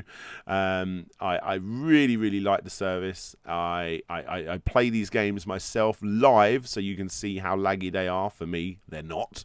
Like I say, I enjoy them, and also they sponsor me, so I like them even more. But hey, they're on the Epic Store, and I think it's important to let people know that there are yet even more ways to play that service. That's a good thing. It's a good thing. That is nothing but a good thing. Yeah. Zombie Trash says she loves my face. Zombie Trash, you don't love my face. You're making me blush. No, don't. Or either that or my awesome Christmas jumper's getting a bit too hot. Woo! Zombie Trash, what are you doing to me? Zombie Trash, is Grizzly going to get it? Are you talking about the Polymega? If so, possibly. And yeah, we might do a stream. See how it goes. Yeah. Possibly. Hey, I don't get me wrong, I'd love one. And I may even start buying N64 games for it if that did happen. I'll tell you what does make it nice, is the fact that I know the N64 isn't region free unless you mess around with it. So this sort of thing would obviously, I assume, be region free. So that would be a cool reason. And also fan translations. That's one thing that... Sorry, I know we're bringing back the Polymega. Yeah, the previous topic, One thing it's really good at is being able to put in the Japanese game and immediately be able to download the English patch for it. That's a win. So absolutely. Well, guys, you know what? That is topic number 5. 5 done and dusted, and that's all the topics, kind of. Yes. Because the next topic we're going to be chatting about is, go on, Grizzly. What is it? It's a qua. It's what they call a qua, I believe. There we go. Q&A. Yes, I'm going to ask Dan some questions. Oh yeah. Oh yes. Yeah. You know, I had a brief look, but this is for the most part new, if I'm honest. I'm a busy boy. I've been working on Tekken the Complete History today, for the last couple of weeks actually, and that's been taking up all my time. So I haven't had a lot of chance to prep for these, but hopefully I'll do a good enough job. I don't like the way that Ice Ferno just said, "Here we go, finally." Oh, sorry, Ice Ferno. Sorry, dude. Right, okay. So all of these questions come from the guys and gals over at Discord. Thank you very much for dropping your questions in. If you have any further questions that you would like to ask, feel free to pop them in the comments, and then I'll read them out as and when I see them, or when I can get to them. Make them good. Absolutely. Right, and Michael Towns, yes, I am indeed taking my time with that Tekken Complete History. Abooyah. Very good, my friend. Very good. Go for it, man. Right, so starting off from Mantis, what are your thoughts on the new Sega-powered magazine? I believe this is in relation to a recent Kickstarter. It is indeed. So I have the first issue of Sega Mania, which is another magazine. I backed another Sega magazine back in the day that was created by the Sega Nerds guys, I believe it was. Hey, more Sega coverage. These sort of things end up getting a lot of exclusive interviews from classic people, so that is the main reason I would look at them, rather than seeing people review, hey, let's review Sonic the Hedgehog 1. Okay, yeah, sure, you can review Sonic. You know what I mean? It's something we might have heard of before a few times. Yeah, I mean, it's great. It's good to have these sort of things happen more often. In fact, let's actually have a look at the Kickstarter itself. Kickstarter... Sega powered, is that right? Yeah. What do you think? It's looking good. I mean, it's got a lot of the original authorship of the original Sega Power magazine, and DC UK. So it holds a bit of credence in that respect. And I believe I know, or at least I've spoken to the Grey Fox fella who is running all of this, and they've got good pedigree for their documentary series of books, and just fantastic authorship in general. Yeah. What I like about stuff like this, as Dan says, is this is where all of the old news comes to bear, and then of course you have the homebrew scene who get a really healthy look into they finally get the airing they deserve in print form. For sure. The only thing I don't like about this kind of thing is that a lot of the information is stuff we've already seen. So it's going to be a lot of padding with news and articles of games that have already been covered, some of which been covered really well by Dan in the Complete History series. But but also just like it's essentially starting fresh, getting people into all of the Sega stuff again, which it's a good and a bad thing in certain ways. So Yeah. for a Sega fan, yeah, kind of seen it, heard it, done it.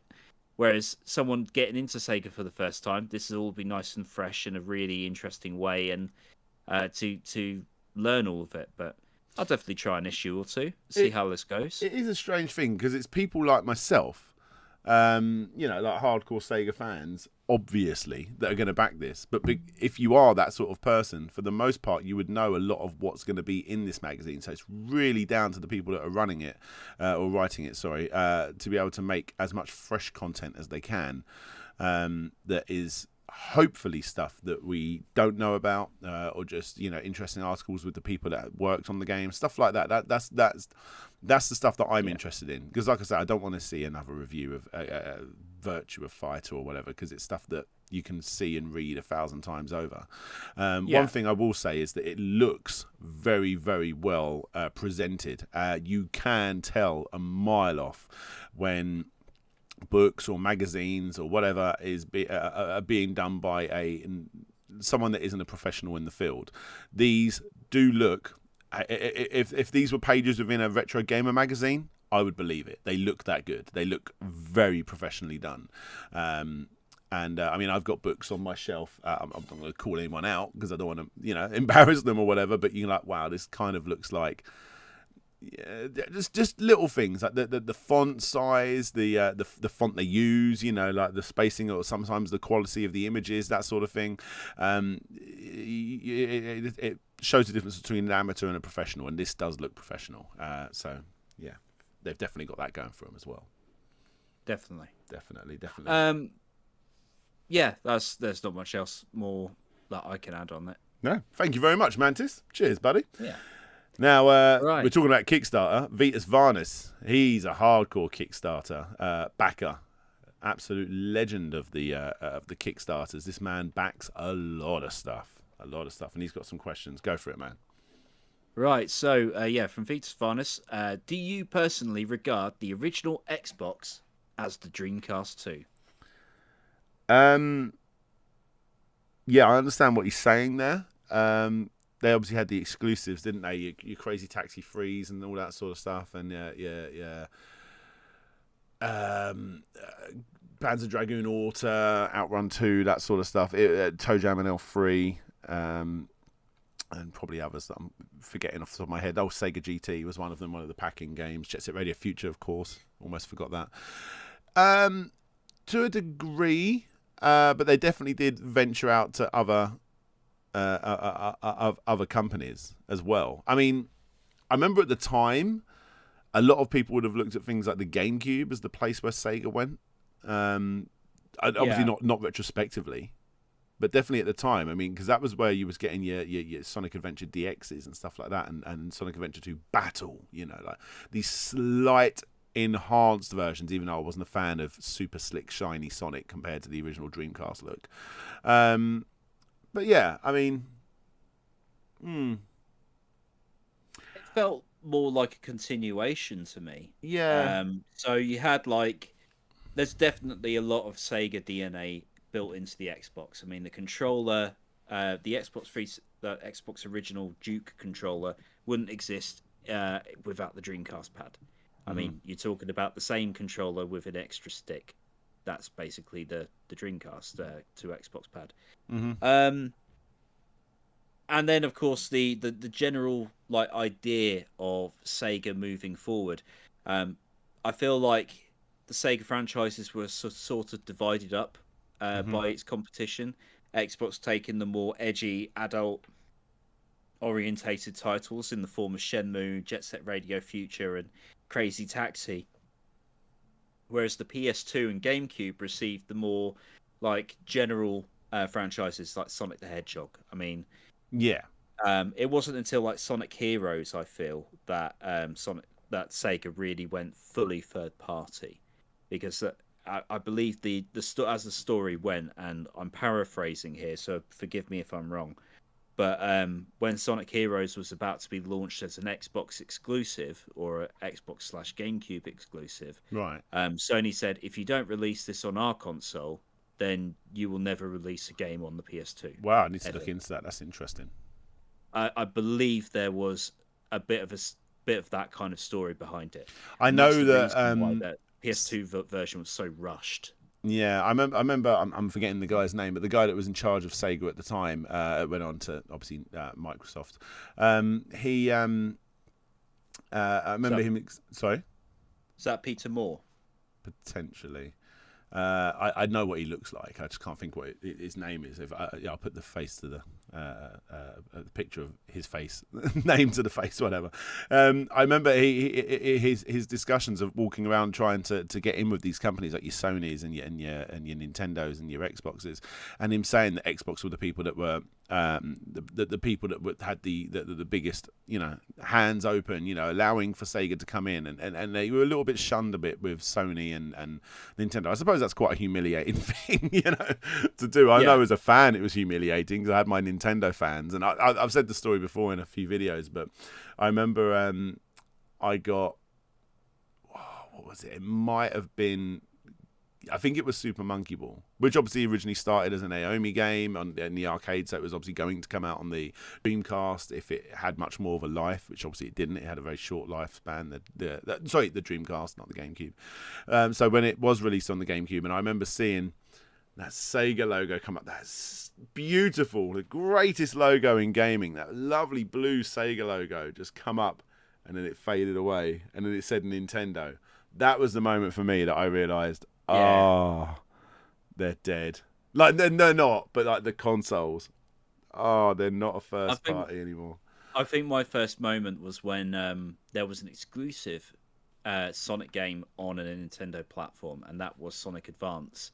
That was the moment that Sega ceased to be in my head, even though it happened like years before. Yeah. It was the first time that you saw like they've truly crossed over now into this whole third party thing. There was the silver lining was for the GameCube Monkey Ball was when a lot of magazines were saying this is the best launch.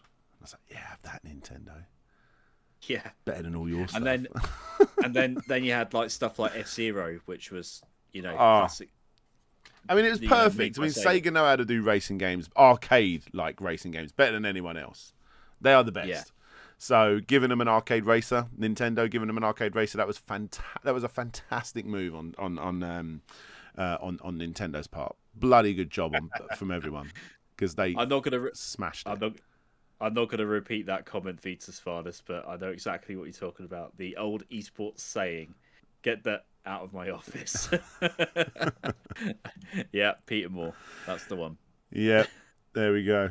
So hey, I think you nailed it. Actually, I wouldn't have said it myself until you said it, and I'm like, I do agree with that. It wasn't the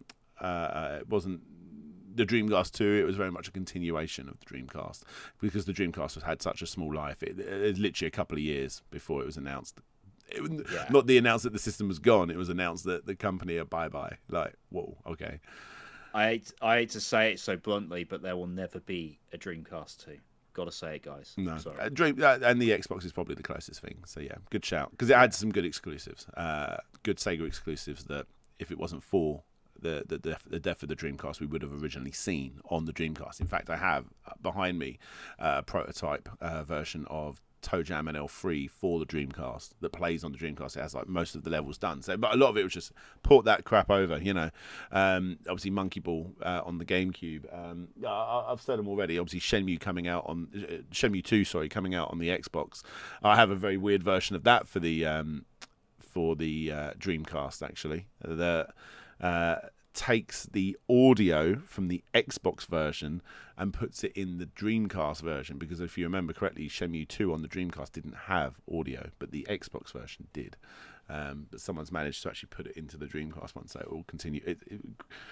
Don't you love modders? Yes. Yeah. Anyway, next question. Right, so a couple more from Vitas Farnus. I think these are going to be relatively quick. So for another film session, because just to let everyone know, as part of Dan's Patreon on Discord, every now and then he likes to throw a little cinema night where we can jump in and talk crap over movies that you can find on YouTube. Next one will be Tekken, because I'm running a bit behind. But yeah, we're going to do a Tekken one. Yeah. Mm-hmm. So Vitus has asked whether we could watch a crowdfunded feature film. Oh, mate, I'm well up for that. I'd have to get you to suggest some.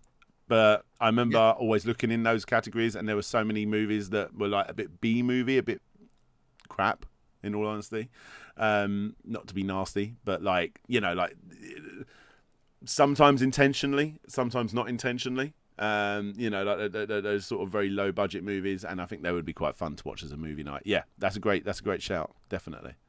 I think that calls for a new Discord chat, which is movie night suggestions. Oh yeah, that might have to happen. I think that's a given. So, thank you, Vitus. And then lastly, he asks, Kadikarus, Scarfulhu, or Glenn Plants, would you ever plan to do any collabs or podcasts with these fine YouTube gentlemen? I've spoken to Scarfulu, not in a long time, like years ago, but I have spoken to Scarfulu, and I have collaborated with Kadikarus, and I have collaborated with Glenn Plant. He's actually provided a lot of the N64 footage for my videos. I think, even though myself and Kadikarus don't make the same kind of content, he's a lot more... you're watching the content for him, I feel, whereas for myself, you're watching the content for what I'm able to provide for the history piece. I mean, hopefully people watch it for me as well. We'll see. Cat Icarus, he's a character, you know, like an angry video game nerd or what have you, and he's always been, even though, like I said, we don't make the same type of content in that regard, and I don't copy his style. I actually think that he's one of my earliest influences in the YouTube space, because he's such an insane hard worker, and that's what I take away from his work. He's one of the hardest working people, definitely within the UK, but on YouTube, in the gaming space, and yeah, big inspiration in that regard. And you know, he uses the same editing software I do, or he definitely did. I don't know if he still does. And yeah, Scarfulu's a guy that, you know, like I said, I've reached out to him and we've chatted before. In fact, from what I remember, I think we spoke. And this was a good way of me contacting a lot of YouTubers that I had never spoke to before, like him, My Life in Gaming, and there were some other ones as well. I think Rerez. No, I think I spoke to Rerez beforehand, but I was able to contact these people at the beginning of, it wasn't Blip. What was that knockoff YouTube that come and went? Oh yeah, it's something like Blip.tv, isn't it? It wasn't Blip. It was something else. I'm looking in my finished videos because I actually made an introduction for it. My intros. What was it? VidMe. Because everyone was starting afresh on VidMe, and we all had like not many subscribers or followers, whatever it was back then. You was able to just message these people, and it was just really easy to get them to talk to you. So I was like messaging these million subscriber channels and like huge channels, and they were just like instantly chatting to me that I hadn't spoken to before. And it was a great way for me to get into contact with these people. And yeah, me and Scarfulu met up. Not met up, so we chatted a few times on there. Like I say, a collab never happened, but yeah, I'd like to work with him. And it'd be great to get more people on the podcast, that's for sure. Yeah, Cad Icarus, we've been on stage together. We did a panel together once, actually, and along with his sister, Juice. Who got the juice? I'm trying to think who else was on there. Oh, Did You Know Gaming? That was when I first met Did You Know Gaming, and I got to work with them as well. Done a couple of videos for them. I think 2-3 videos for them that helped the channel greatly. When I got, I'll tell you a little story. Cadicrus, he was there with his family, so he went off after the panel, and he went off and spent time with his family back at his hotel, whatever he was doing. I think that's what he was doing. Where me and Did You Know Gaming went to the pub. And I was there with one of my close friends, a guy called Smiley Dave, he's a gamer, but not like to our level where he's just like obsessed with gaming facts. He just likes to play games. And we went to the pub, and it was me sitting next. So it was like me on one side of the table, Did You Know Gaming on the other side of the table. So there's two guys there, Daz and Greg, and then Smiley Dave sitting next to us, sitting in between us, and we were just getting there, getting a little bit drunk, and just bit by bit, I was like, yeah, but do you know this game in fact? Yeah, but do you know this game in fact? Yeah, do you know this game in fact? And he was just sitting there, like, looking at us, like, watching us, just like trying out game facts each other. Sometimes it was pretty much every single time. Yeah, but do you know this? And I'm like, yeah. Oh no, not that. And then I would say the same thing. That yeah, but do you know about this? No, not that. This. And it went on and on for hours. I feel sorry for him, but I think he enjoyed himself. Yeah, there you go. No, Shane wasn't there. I've had the privilege of speaking to Shane before from Did You Know Gaming, just Daz and Greg, and I was very lucky enough to actually write a segment for their Region Locked book, which I have up there. I did a talking about the unreleased in the West Seaman games, which I stupidly called Shenmue on my Sega interview recently. I held up the Seaman noticed. I said did. Shenmue. I was going to message you and say no, it's fine. You realised it afterwards. Yeah, it's all good. Who's the next question? So 44K Panda asks, have you guys ever played Sweet Home for the NES? Nope. No.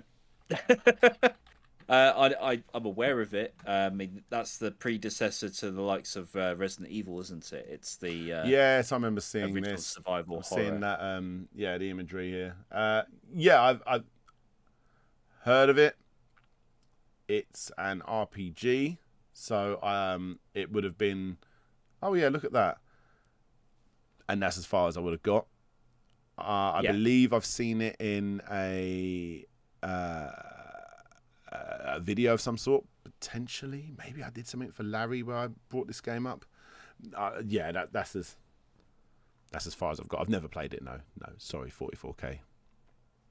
I apologise if we lose any sort of gamer cred for not having played that one. Yeah, sorry. Right, Pete Ferreira asks, having spoken to Sega Europe, do you think Sega will do more with their forgotten IPs? I think they will. I always go back to the fact that like the second or third video I ever did for my channel, in fact it'll be even earlier than that now because I had to delete my first ever video, was how I think Sega should do what Nintendo do, which is Sega does what Nintendo don't. No, I think Sega should do what Nintendo does, and that is at the time Nintendo always brought back their classic gaming franchises by in some cases, if they weren't doing it themselves, they would get other companies, like Sega themselves with F-Zero. You know, they would get these incredible companies to remake these games. Retro Studios did the Donkey Kong Country games better than I think the original Donkey Kong Country games for the Super Nintendo. You know, those games were good, but I think the Donkey Kong Country Returns and Donkey Kong Country Returns Tropical Freeze, I think they're better than the 2.5D new Super Mario Brothers games. But yeah, they keep their old franchises alive. Not all of them. Like, we haven't had new Ice Climbers in forever, which is probably not the worst thing in the world. But even things on like Nintendo Land, you had that Balloon Flight game and stuff in there. They show a lot of love to their classic franchises, and there was a point when Sega weren't doing that. Sega have now started to do that over the last several years. Street Fighter 4, obviously Sonic Mania was the big one. So yeah, did I say Street Fighter? Streets of Rage 4, Sonic Mania, and obviously you got the Panzer Dragoon games being remade. There's House of the Dead coming out. So I think they should. They don't tell me this stuff. I'm very upset that they didn't tell me about Streets of Rage 4 before it happened. Although I do fondly look back at that time when I heard about that and it blew me away. I was very excited. From time to time, they do tell me things, but not recently. I think I remember the fact that Choo Choo Rocket was coming out just before it was announced, potentially, maybe. Something like that. And I knew about Virtua Fighter.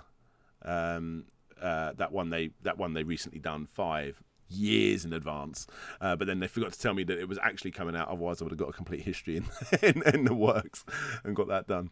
But unfortunately I don't know anything that's coming now. I don't think but no, I think they should. I think they definitely should do more, and I think we will see more. The obvious ones that come to my mind are things like Rise Star. I would love to see another Rise Star. I'd like to see another thing like Game Ground as well. Like, I think Game Ground could work really well, even on a mobile phone. I know that's blasphemous to say on a retro gaming podcast, but Game Ground would work on a mobile phone. If you know that game, you'll know what I mean. I'm very surprised they haven't ever shoehorned columns into Puyo Puyo Tetris. I'm waiting for that to happen. Puyo Puyo Tetris columns. I'd like for that to happen. What else is there? I mean, yeah, Space Channel 5 that got redone. Yeah. Yeah. Yeah, I mean, they suggested as such that they're going to look at older franchises, so fingers crossed. Absolutely. Yeah. But I don't have direct relationship with Sega, so I'm going to leave that one to the experts. Yeah, absolutely. So next, Ice Furno. Ice Furno. Finally, your turn. Ice Furno. Sorry. Finally. What's your favourite Yuzo Koshiro soundtrack outside of his Mega Drive works? Or Genesis works, if you are.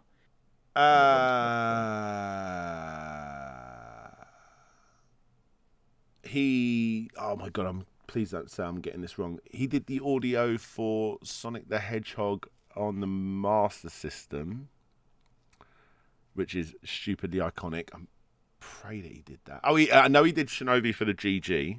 Shinobi GG for the Game Gear, sorry. And obviously, the original Shinobi music is some of the best he's done, besides, obviously, Streets of Rage. What other ones has he done? Obviously, for the Super Nintendo ActRiser, and I know he done some of the E's. I remember watching a DJ set of his, which was actually a really bad DJ set that he had on YouTube once, and he started his set off with E's. YS. E's. Yeah, I don't really have much else to add on there, if I'm honest. So he had a small stint on the likes of Kid Icarus Uprising. That was quite good. I didn't know he did that. I remember really enjoying that, actually. Okay, I was unaware that was him. Okay. Did some arrangements for Super Smash Brothers, Persona Q. He's done quite a lot, actually. Yeah.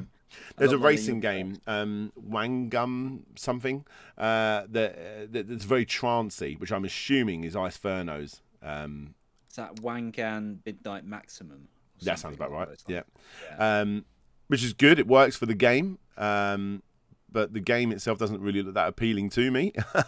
But it's very, very trancey music. I think if it was 20 years ago, I would have been all about it because I was like a trance head. I love trance music. Yeah, I'm not a biggest trance follower now. I love a lot more techno-y trance stuff if I'm ever going to check that sort of stuff out now. But I can imagine Ice Furno's all over that sort of stuff. Other than that, I'm just going to look on his wiki page here, see what other things he's done. He's a part of Shenmue 2, apparently. Not to forget that he's working on the likes of Terranigma. He wants to get that brought back. Does. So at some point he does. Work on there. Streets of Rage 4. Of course. Absolutely, yeah. Absolutely. And I just saw one here. No, keep talking because I'm going to lose it. Oh, he done some music for the Takeover, which is pretty cool. Yeah. Then you got Sega Genesis Mini. Of course, that was the one. That was it. I love the menu music on that. That's awesome. That's awesome. They smashed it out of the part of that Mega Drive Mini, Genesis Mini, whatever you want to call it. Like they smashed it out of the park. Much better than most Nintendo ones, yeah. Ooh. And I love it because it gave me that, like we've grown up. Sega versus Nintendo isn't a thing anymore. I've got a Nintendo console behind me, and I've got more games on that console, the Switch, than any other console. I love my Switch. But it is nice to just get a little tingle of Sega versus Nintendo. And then you got Nintendo released the Super Nintendo 20 games plus one extra. Sega released the Mega Drive Mini with 40 games plus 2 extra. And it was like, there's no way they did that. Like randomly. That was done in retaliation to Nintendo. That was taking us back to the Sega versus Nintendo days of Super Nintendo and the Mega Drive / Genesis. Definitely. Definitely. In the right way, too, by just being better. It's awesome. Absolutely awesome. I was so happy with that. Oh, makes me happy. Right. Good one. I'm Cheers, not sure if you want to cheers, answer. Asphano. Sorry. I'm not sure if you want to answer the next one, but this one comes from Chevmatic. What was the purpose of all of those FIFA games Dan bought and showed us? Oh God, yeah. I need to finish that off. Oh, look, I think there's it's Winning 11 advert that's being played. I can't say too much about it, but you bringing it up was reminding me. Yeah, I need to finish that video. It's just a silly little one-off video I was going to do, and I'll get it done. Give me time. Give me time. So the answer is, Chev, you'll find out when you're older. Zombie Trash says, I'd love to go to a rave where DJ Slope is spinning the beats. Mate, I tell you what, I'll definitely do. Oh, can I do it before the end of the year? I'll try and do a DJ set on Discord or something for you guys. So just get over onto Discord and I'll try and get one done. Okay, definitely. I'd like to get back on the decks. My decks is set up right next to me. They're right there. They're actually under video games. But yeah, I'd like to get back on the decks for sure. It'll happen. Happen. So next up from Cinemod, who is a constant collaborator here on the Discord. He often provides some great topics for us to talk about. Faux show. Ask any retro or Sega YouTubers you guys recommend. Oh, I mean, all the obvious ones. I still think people like Kim Justice, when she does video game stuff, does the best gaming documentaries out there because, in my opinion, she does a lot of stuff that I've never heard of. I will say, when you work on a lot of gaming documentary stuff, sometimes you do need to try and switch off because you're just going to lose your mind. So unfortunately, I don't watch as much as I would like to because, I spend 8 to 10 hours a day looking up video game stuff. I don't want to end the day looking up more video game stuff. However, I will find time for people like Kim Justice because I do like her content, even if I'll watch it a week or so later, whatever. I like Sega Lord X. I know it's a bit more of a personal thing rather than documentary. I love the Did You Know Gaming guys. They still tell me stuff that I don't know about in gaming. Obviously, Larry, Nostalgia Nerd. These are the obvious ones I like to bring up. What other ones? It's a real shame because, like I say, I don't listen. I definitely watch less YouTube now, as of that type of YouTube now as a content creator than I did several years ago. In fact, the stuff I like looking up now is I like looking up a lot of movie stuff. I like looking up a lot of I'm obsessed with theme park history, so I'm always looking up what Defunctland's doing and some of my other theme park friends, and I talk to a lot of those guys as well, which is pretty cool. People will know that in the early days, the reason why my URL on my channel was called DJ Slope's Room is because I was going to have more than just one game, more than one room. I was going to have Slope's game room, and Slope's animation room, and Slope's theme park room, and all these other rooms. Until I realised that's pretty killer for the algorithm. That is.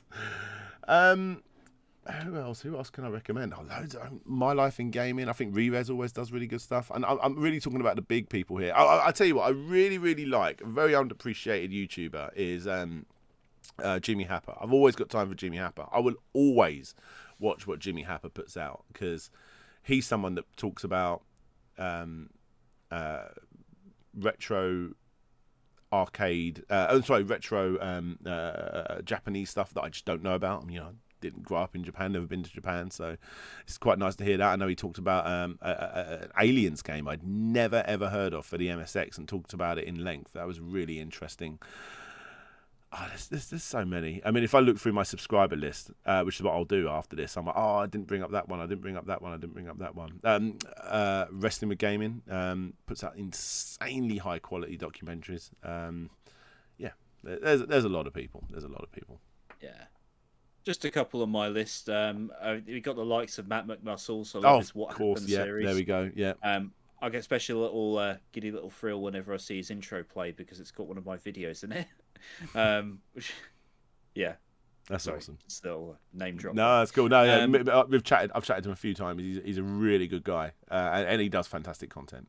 And I was very happy the day that my face popped up in one of his videos. He done a little let's go back to the beginning, like an American version of an English guy doing that. And I was like, thank you so much. Nice. I love that. Love LGR, Lazy Game Reviews. My God, yes. Yeah, probably one of my all-time favourites. How did I not mention him? Carry on. Yeah.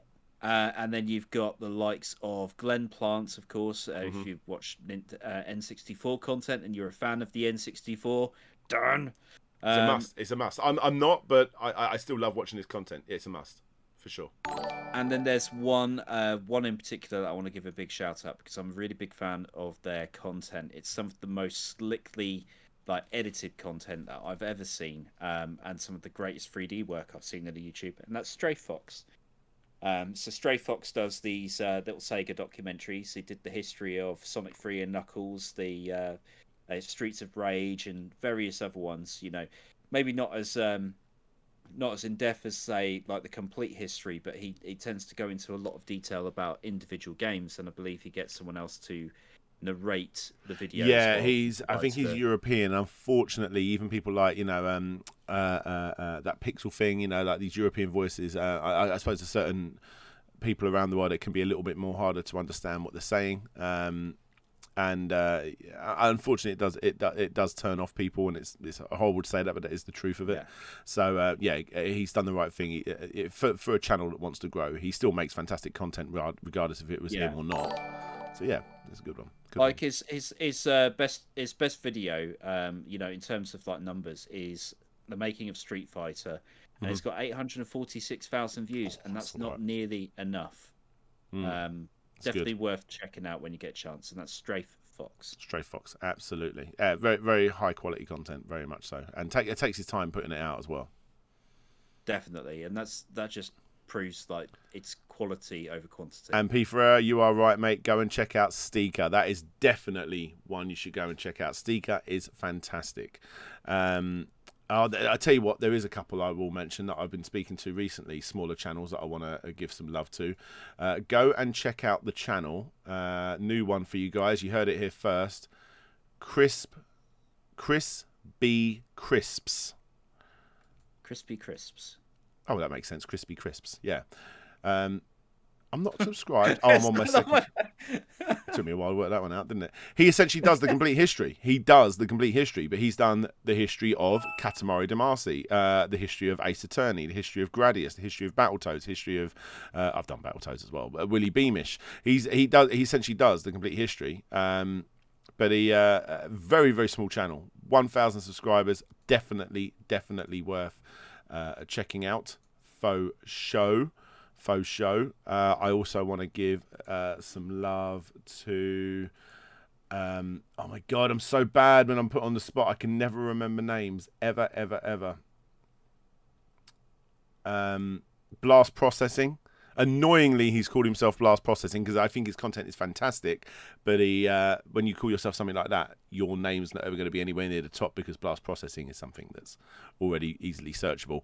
But search for Blast Processing and then change your search filter to channels, and you'll find him near the top. He does brilliant documentaries. Another guy called Amiben does great stuff, really good stuff. And there was one other person I wanted to say, and I can't think who they are. Ice Ferno does good music. You should go check out Ice Ferno. I don't know who else that person was going to be. What I was going to say, because they've changed their icon on Discord and I can't find them. Rewind Mike. Go show some love to Rewind Mike, because he's good. He does good stuff. He does some editing for me sometimes as well. That's why I chose him to do editing for me, because I like his content. There's the historic nerd. I could go on and on. They're all starting to flood back now. When you start thinking of one particular YouTuber, you think about all the people that they work with. You're like, oh, okay, all these people. So yeah, there's a lot of people you can talk about, but there's some there for you to go check out. Yeah. Good. Which non-Sega IP needs to be brought back, in your opinion? Oh wow, non-Sega IP. Really challenging Dan here, guys. I want to see Twisted Metal come back and done right. Heart of Darkness. I want that coming back in the style of Ori and the Blind Forest. That'd be good. Yeah, some Heart of my favourite Darkness. games. Just some of that Eric Chahi style thing. Yeah. I'm just looking at my PlayStation games. The Loaded games. They would work in this day and age. I love the art style on Loaded. They're horrendous to control nowadays. bishy bashy games. We love mini games in this house. Big time. WarioWare is always like, oh yeah, new WarioWare game's coming out. I would lose my mind just as much if a new bishy bashy game comes out. I don't know who else. I would pay a subscription service to Konami for a Dance Dance Revolution PC thing that would download all new songs and make them all look pretty and stuff. I can put it in my dance machine in the garage. I'd have that. I don't know. Like, there's probably a million others. Dizzy! I'd love more Dizzy. Can you think of any others? Banjo-Kazooie. Yes. Yeah, I've heard they're all right. Just another Blast Call would be nice. I know I'm going through Rareware on N64. You got on PS1, I've got on N64. Yeah. Jet Set Radio. Yeah. Like a new Tony Hawk's, like a new Tony Hawk's, not like HD remaster. Yeah, that'd be nice. That'd be nice. That would be really nice. There's one 1080 snowboarding. Yeah, and they really missed a trick, because in the last generation they could have released like a HD remake of 1080 snowboarding, called it 1080p snowboarding. Damn it, that was brilliant. I think SSX is, for me, I was more of an SSX guy than a 1080 guy. I mean, you had your N64, I had my PlayStation, obviously, but I would say SSX, but the latest SSX, as good as it was not SSX tricky, and that was its biggest problem. It was good, but it wasn't SSX tricky. I don't know what else really. A new Castlevania would be like right up there. I would be loving that. Yeah, the last time they tried wasn't so hot though. Let's be honest. Yeah. Yeah. There we go. So there we go. There's some non Sega IPs for you. Excuse me. Right. Okay. So Mike, your boy Towns, asks if you could make a video game, what would that video game be?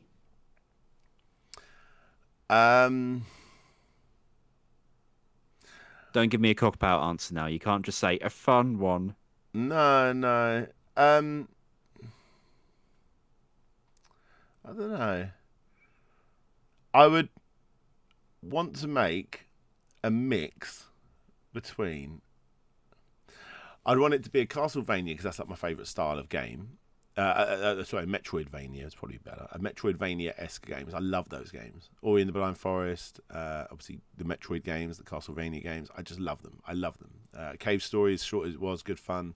I adore searching back through. Hollow Knight is unbelievably good. I was a massive fan of SteamWorld Dig. I thought that was fantastic. I love those sort of games, but I would mix them with precision platforming, a la Super Meat Boy, something to that effect, something like Super Meat Boy, or Celeste. That's Celeste. Sorry, that sort of thing. I'd be well up for that. I like the. I was always a fan back in the day when you played a Mega Drive game, most of the time a platform game, and what they would do is they'd mix in different elements of other genres of games. So I remember it blew me away when I played Toy Story for the Mega Drive, and there was a Doom style level, like a first person shooter. It was clunky as all hell, but it was really cool. There's a game called 1980X, and that is a game where you just put your headphones on and just listen to story, and every stage is like another classic Sega franchise. So there's a bit where it's a bit like Outrun, and there's another one where it's a bit like Streets of Rage, and the story just continues through it. It's a really short game, and it ends on like a what's not Final Fantasy? What's the Phantasy Star? So I'd like to blend a few genres together, but primarily at its core, it would be a precision platforming Metroidvania with original characters. And I'm just seeing an advert up on the screen there for Ghouls and Ghosts. So I'd like a bit of a bit of hack and slash in there, because I'm a big fan of that sort of stuff. All mixed together. If done right, I reckon that would work.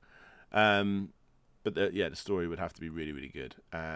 And I would want it to be westernized to hell, because, you know, I'm someone that likes Disney Pixar style animation, and that's the sort of animation style I would like, and that storytelling is the sort of storytelling I would like in the game. And I actually think that, I know I've brought it up about 10 times in this podcast already, but I think that's the type of story that you get from Ori. When you see the twist in that game, I'm like, that's such a Pixar thing to do that.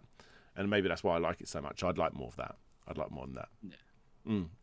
And music from like my favourite bands of all times, things like Mad Capture Markets, Mike Shinoda from Linkin Park. I'd want, you know, that sort of stuff all mixed together and make this insane, glitchy stuff from Warp Records like Aphex Twin and Square Pusher and stuff like that, all mixing together to make some crazy soundtrack that would just work. That would work. Yeah, sounds great. Yeah, there we go. Emmy K, I'm not a big fan of Disney Pixar animation at all. I'm sorry to hear that, Emmy, because they are the best. I've kind of been like this, harboring this idea for for a good 5 years now. I'd love to see it being made, and I've actually started like writing out like a bit of a synopsis for it, because I really like it in my head.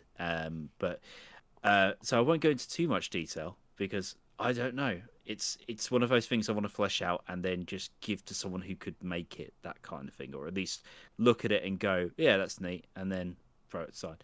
But the idea is that there's a catastrophic event, which is basically going to cause the end of Earth. Right. And the idea is he's got to like put together the escape plan to get off Earth, and it's partial simulator, partial management sim, where you have to essentially create like the best crew for the mission, the best ship. Manage a budget, try and get everything up in the air, and then also have to deal with the politics surrounding the fact that the world is going to end. So think Plague Incorporated mixed with Faster Than Light. But that's only like the first half of the game. The second half is when you're actually in space, and all of the decisions you've made beforehand as to the variables of what happens when you go into space. So on one run, you might encounter aliens. It might just be really far out, or you might encounter like just these catastrophic events that can happen in space, or you could spend generations where your crew, based on their genetic makeup and how they are, how they operate as a family structure, whether they get to live generations down into the mission. And it's all about handling how those generations essentially keep the mission going until you can find life on another planet. That's kind of the real like small part. I've had so many ideas of what the variables could be, but that's I just a cool love idea. that idea in my head. Yeah, it's cool. I'm only joking, by the way, Emmy. She's saying Disney Pixar can't beat Studio Ghibli or any other. Sorry, I went up then. Studio Ghibli. Or any Japanese animation studios, in my opinion. Hey, it's because you're into Japanese anime, and I will admit that Studio Ghibli do make some incredible looking films. There's no doubt about it. I've enjoyed the obvious Spirited Away and you know, Howl's Moving Castle and stuff like that. But for the most part, when I've tried watching those films, the films outside of those two, a lot of the time I'm just like, will you just get on with the bloody story? Like, as cool as the animation is, it's a bit like, come on. But yeah, and I'm talking to a load of anime people here. It's P. Ferreira. I'm not a Pixar fan.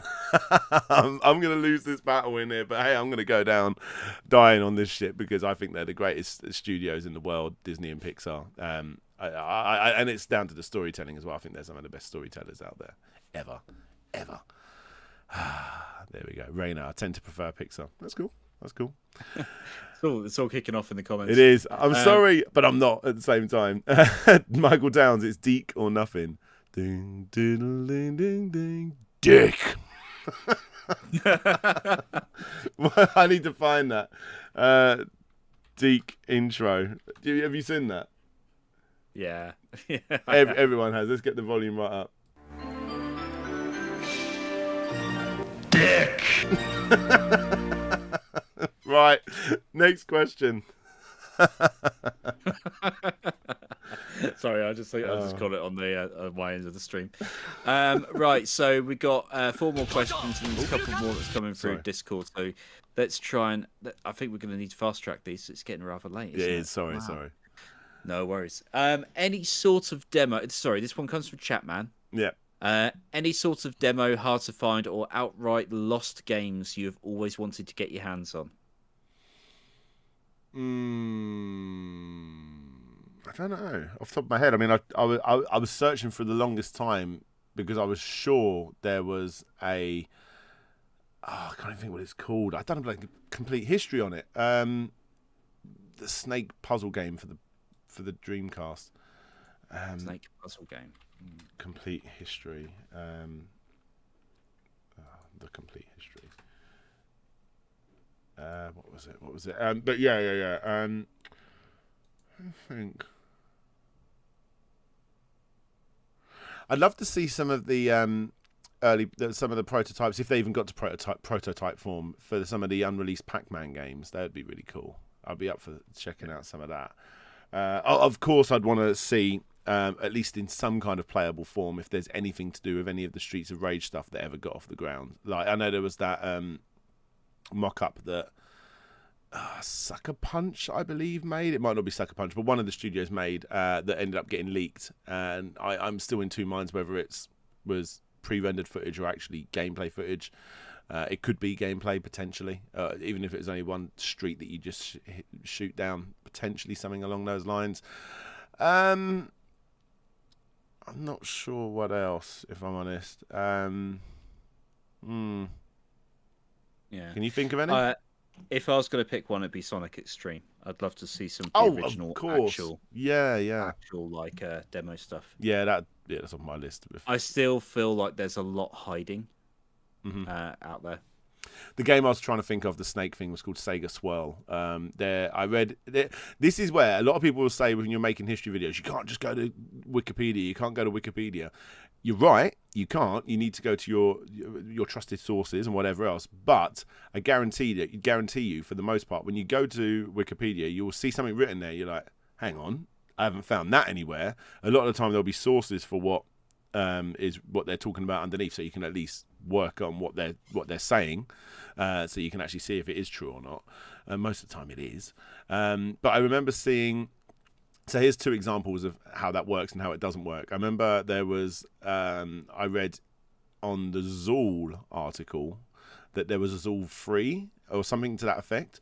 And I was like, what the hell is this? And then I went to a few forums and I was like, yeah, it's bullshit. There's nothing in that regard. Or whatever Zool version they were talking about, like an arcade Zool or something that was written in this Wikipedia. It was a lie, basically. It was either someone had heard it wrong and put it in there or it was a joke.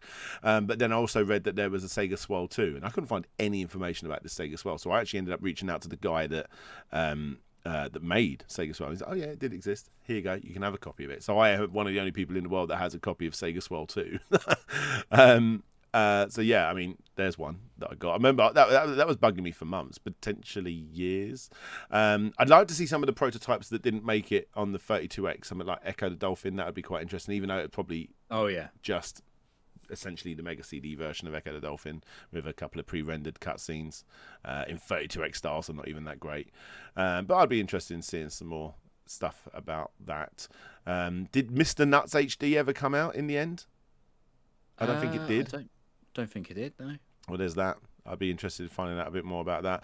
And I would like to see those games, as we talked about earlier, for the Xbox that were originally designed for the, or originally at some point designed for the Dreamcast.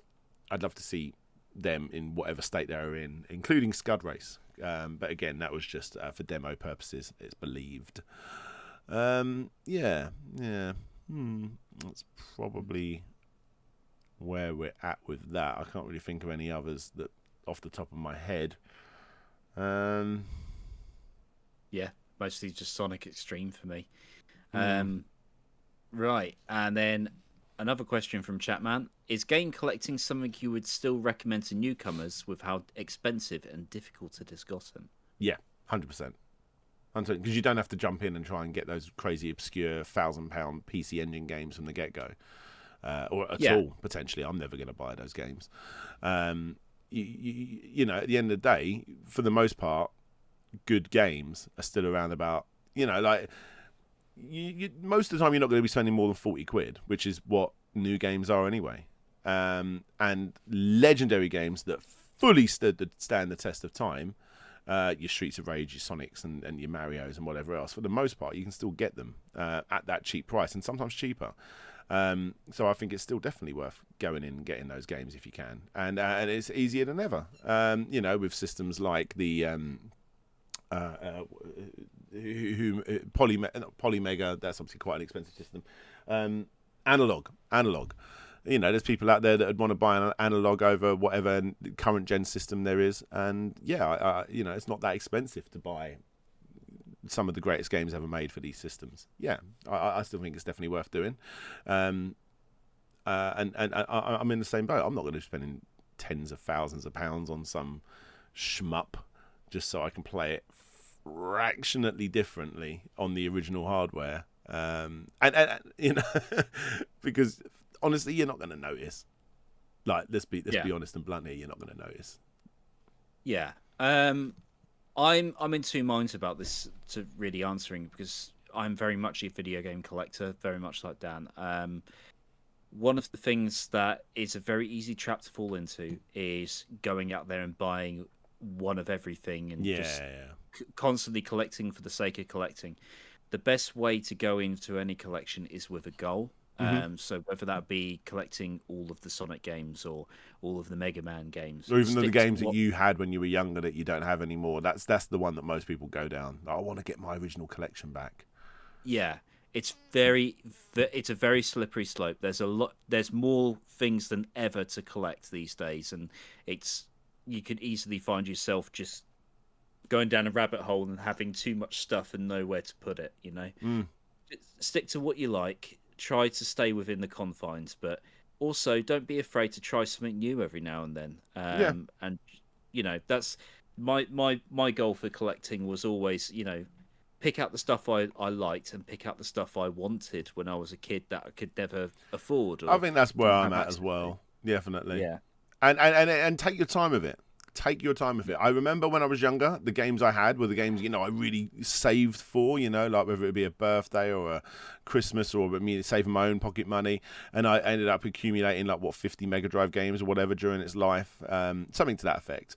And every single one of them, minus one or two, were games that I researched, you know, well, this is going to be so good for me, you know, that sort of thing. And they really meant a lot to me, every single one of those games. When I regrettably sold all my games, you know, for an upcoming system, I went through a phase of just going to boot fairs and just picking up any game I could find, and because I wasn't putting them on shelves because I didn't have the space back in my first place I moved into, in a flat I first moved into, they would end up going in boxes and just stored away into an attic, and it got to a point where I was buying games multiple times because I didn't realise I had them. There's no connection to that. In my opinion, I mean, hey, maybe you want to be that person, but in my opinion, I'm in a much more healthier space now. I ended up getting rid of them all because I ended up with several copies of Echo the Dolphin. That's the one I always remember. Now, if I want to buy a Mega Drive game, I've started a new collection. I'm buying Mega Drive games for the Japanese Mega Drive games, and I just buy them one or two at a time, or if they are in a bundle that I can find, you know, I'll get a few. But I never really, for the most part, buy a game that I'm not interested in having or interested in reviewing for whatever reason. So yeah, just get them as you want them. It'll be you'll feel so much more connected to your collection, and you won't spend a lot of money. In all honesty, you'll spend some, but no more than buying current gen games. For the most part, some games get into triple digits, and that's when it gets a bit humming and ahhing. I've said it before. Yeah. The game I want the most. There's two Japanese Mega Drive games I want that are really expensive, and I still haven't got them. I want Sonic and Knuckles, which is my all-time favourite game. I've got the original PAL version here, which is fine, but if I want that Japanese version, yeah, it's like 120, 30, 50 quid roughly. And what's the other one? Splatterhouse 3. I really want Splatterhouse 3, and that's about the same. I'll get them one day, but I'm not in a rush. There's no need. Yeah. Yeah, so likewise, looking at the same thing. So me and Dan share our favourite game of all time, which is Sonic 3 and Knuckles, and you know, Dan would want the Japanese version, which is fair enough. I'm quite happy with my UK one because that's the one I'm nostalgic for. So it's different strokes, isn't it? It's what you like and what kind of confines you want to put, whatever confines you want to put on there. But it just needs to be right for you, and don't let anyone tell you otherwise. Yeah, for sure. Do it because you want to do it. Do it because you enjoy it. Don't just buy it to collect. So. Yeah. Right. So 2 more. We have from iQuail. So if you could pair a developer and a franchise for a game, what would it be? For example, iQuail would quite like to see a 90s era treasure doing something cool with Power Rangers, or Super Sentai, Kamen Rider. Yeah. What's the name of Way Forward? Is it Way Forward? They're the people that did. Yeah. They done like Batman Brave and the Bold, and they done like Boy in This Blob and stuff. Yeah. Those guys, I want to see them do Rystar. Like, yes. Rystar's only ever had one game. I want them to do it. I'd also like to see .emu, whatever you want to call them. I'd like to see those guys take on Comic Zone, because I don't think he's ever had the even that first game. It was good. It wasn't great because there was so little game. But everything about it, the style was incredible. I'd love to see them do that. There's 2. In a weird, twisted, strange, crazy world, I'd love to see someone, I can't really think who, redo Michael Jackson's Moonwalker for the Mega Drive. That will never happen. Who did was it Crank? No, not Crank. No, Crank was the movie. What was Shank? I'm thinking of. Oh, that, yeah. That was a good game.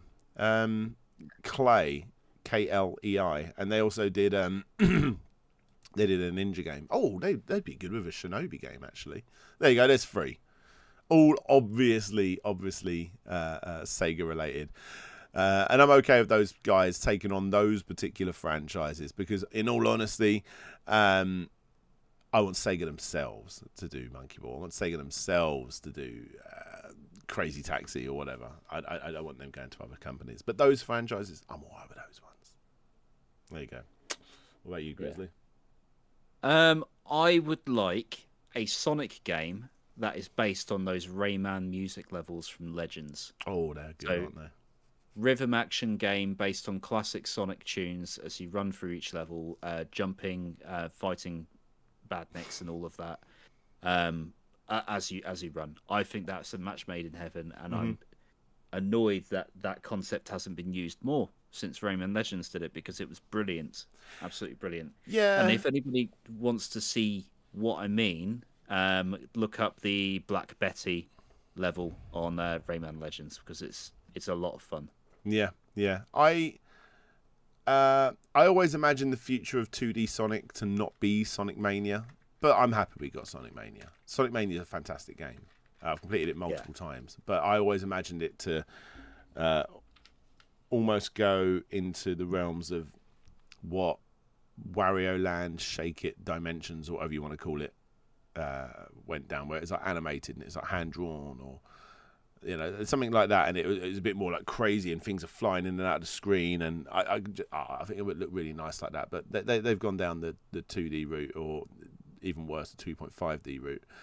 So yeah, but hey, I'm happy with what they did. I just didn't expect that to be the future of Sonic, but I understand for nostalgic purposes. Yeah, is that the end? I see. No, not yet. One more. So this one is actually quite a nice one to go out on, because I feel like we've never really explained. So this is a long question. I'm not sure how to word it as a question, but a bit of background on how the podcast came to be in its current form would be interesting. Early episodes seem to have a bit more of a phone-in type feeling, with a bunch of people chipping in, but then settled for more co-hosting format, which is the structure that you're now listening to. And Iko was very nice in saying finds it better and easier to follow. Yay! I guess what I'm asking is, so he likes this style compared to what it used to be. You're saying? Yeah. How did we meet? That's me and Dan, and why did we decide to do a podcast together? Would you like? Yeah. Okay. So, how did we know each other before we met at EGX? Yeah. So I've been following your stuff on Twitter and YouTube for, well, I think since the Echo video. Yeah, long ass time. First iteration of it. Long Yeah. time. Yeah. Yeah. So that's a good 5-6 years now. Gotta be. Must be. Yeah, and I kind of just rear my ugly head all the time. When I'm a fan of something, I like to support it, and then I then almost kind of work my way into seeing how can I help? How can I help you do what you do? And then I think that started off with being moderator on Discord. Yeah, and then we were chatting around for ages, weren't we? Just like genuinely chatting, and we obviously saw each other at was it EGX? Yeah. It was, yeah. We hung out for a bit there. And then after that, I think it was just a few months after that, you started doing the podcast, which was the original format, where where you just invite just about anyone, YouTuber or otherwise. Yeah, it was very much a Patreon thing in the first day. So I said, this is what we're going to chat about. Who wants to join in? I mean, I understand it. A lot of patrons and YouTube members are really here for the main channel content. So the people that would join in would be most of the time the same several people, minus one or two, give or take. But we're like, you know what? Let's actually turn this into a real podcast, a real proper thing. It took us a little while to get the structure down. A lot actually over the last year, but I think we're at a nice. I mean, this has been a long podcast, but yeah. I think this is our longest one to date, by the way. So potentially, this is blow the party poppers and everything because it's 11:30. Oh, yeah. But no, it's been really good. I think when it all started, it was just like we kind of picked one topic to talk about. There'd be like between 6 and 8 of us all talking about the one thing. And that's like. Will the Amico? It was like really bad. It was really obvious stuff, wasn't it? Like that was one of them, wasn't it? I forgot about that. I need to go back and listen to that. That'd be interesting. It was just like your favorite game or something really, really basic questions. Underrated games, overrated games. Stuff like that. And then it's just kind of evolved into how do we turn this into a regular thing? And that's when you asked me to come and help out. And then I started off with. Essentially building the topics out, and then I went on to just start doing the thumbnails, and then that's where we're at. So we just the audio editing on the podcast. If you're listening to that is Grizzly's work. Yeah. Yeah. So it's just been good, and I'm glad people are still sticking around and listening to it today. So absolutely. Well, guys, I think we've reached the end of the podcast, and I'm going to do that outro pretty quick because this has been a long one, but I've enjoyed myself. It's been I have indeed too. Yeah, I'm gonna sleep well tonight. I've got to actually record something for a video that I promised another channel that I would do, and then I realised how the podcast starts in half an hour. I can't do it now, and I was going to do it afterwards, so I'm going to get straight on with that. Yeah, guys, I've really enjoyed myself. Thank you all so much for hanging out. If you're listening, please do give us a review or a little star rating, however your podcast service operates. And that really helps us out. Maybe let your friends know, all that sort of stuff. We want to continue growing, and we are continuing to grow, and it's because of you guys doing all of that awesome stuff that's allowing us to continue to grow. So thank you all so much. Like I say, also go check out Grizzly. Go check out Grizzly's awesome stuff that he's doing over on Instagram. He'll leave a link down below and in the chat if you're watching live as well. Because that's also something that's worth checking out. Yeah, and likewise, I've seen a lot of new faces this week. It's been great to see everyone joining in with the podcast in the chat, or if you're listening to listen to us on the podcast platforms, do drop into the Discord because things like we've mentioned earlier, like the movie suggestion thread and the more Q&A. The only way we can do more Q&As is if you ask those questions, and I know there's still a couple hanging over from today. So do make sure that you join in and ask those questions. Stick them in YouTube comments as well. I'll have a quick nosy at those. But yeah, Discord is where they will definitely get added in. So make sure that you're in, so that we can see it all. For sure. So thank you all guys so much. Really appreciate it. Thank you all for hanging out. It's been a good one, but we are going to end it here. So much love, everyone. DJ Slope and Grizzly signing out. Hopefully, guys, see you guys. See you next time. Bye.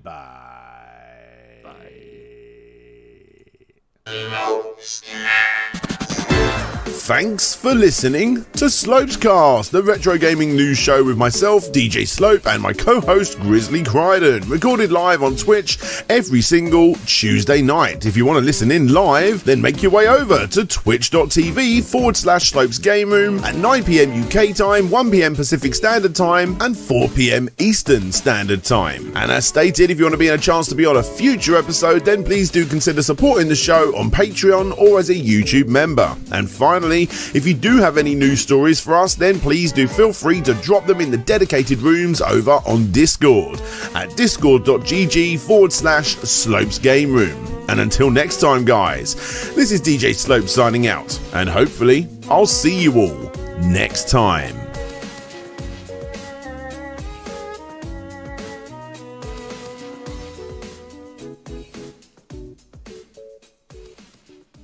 Got a couple of followers from that today.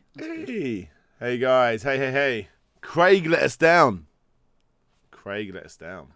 Naughty God Craig. damn it, Craig.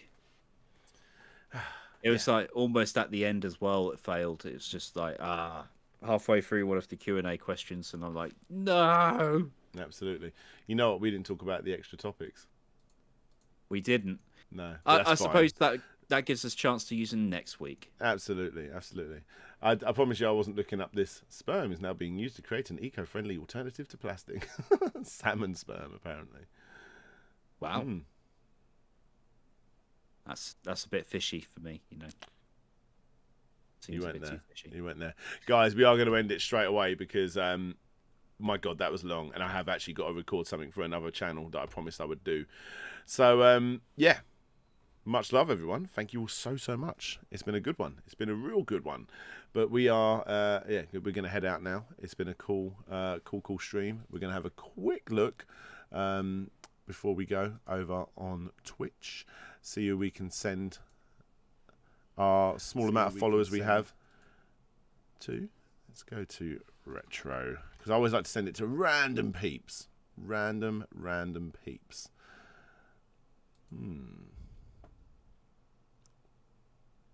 Yeah. We've got someone. Let's have a look. Who can we do?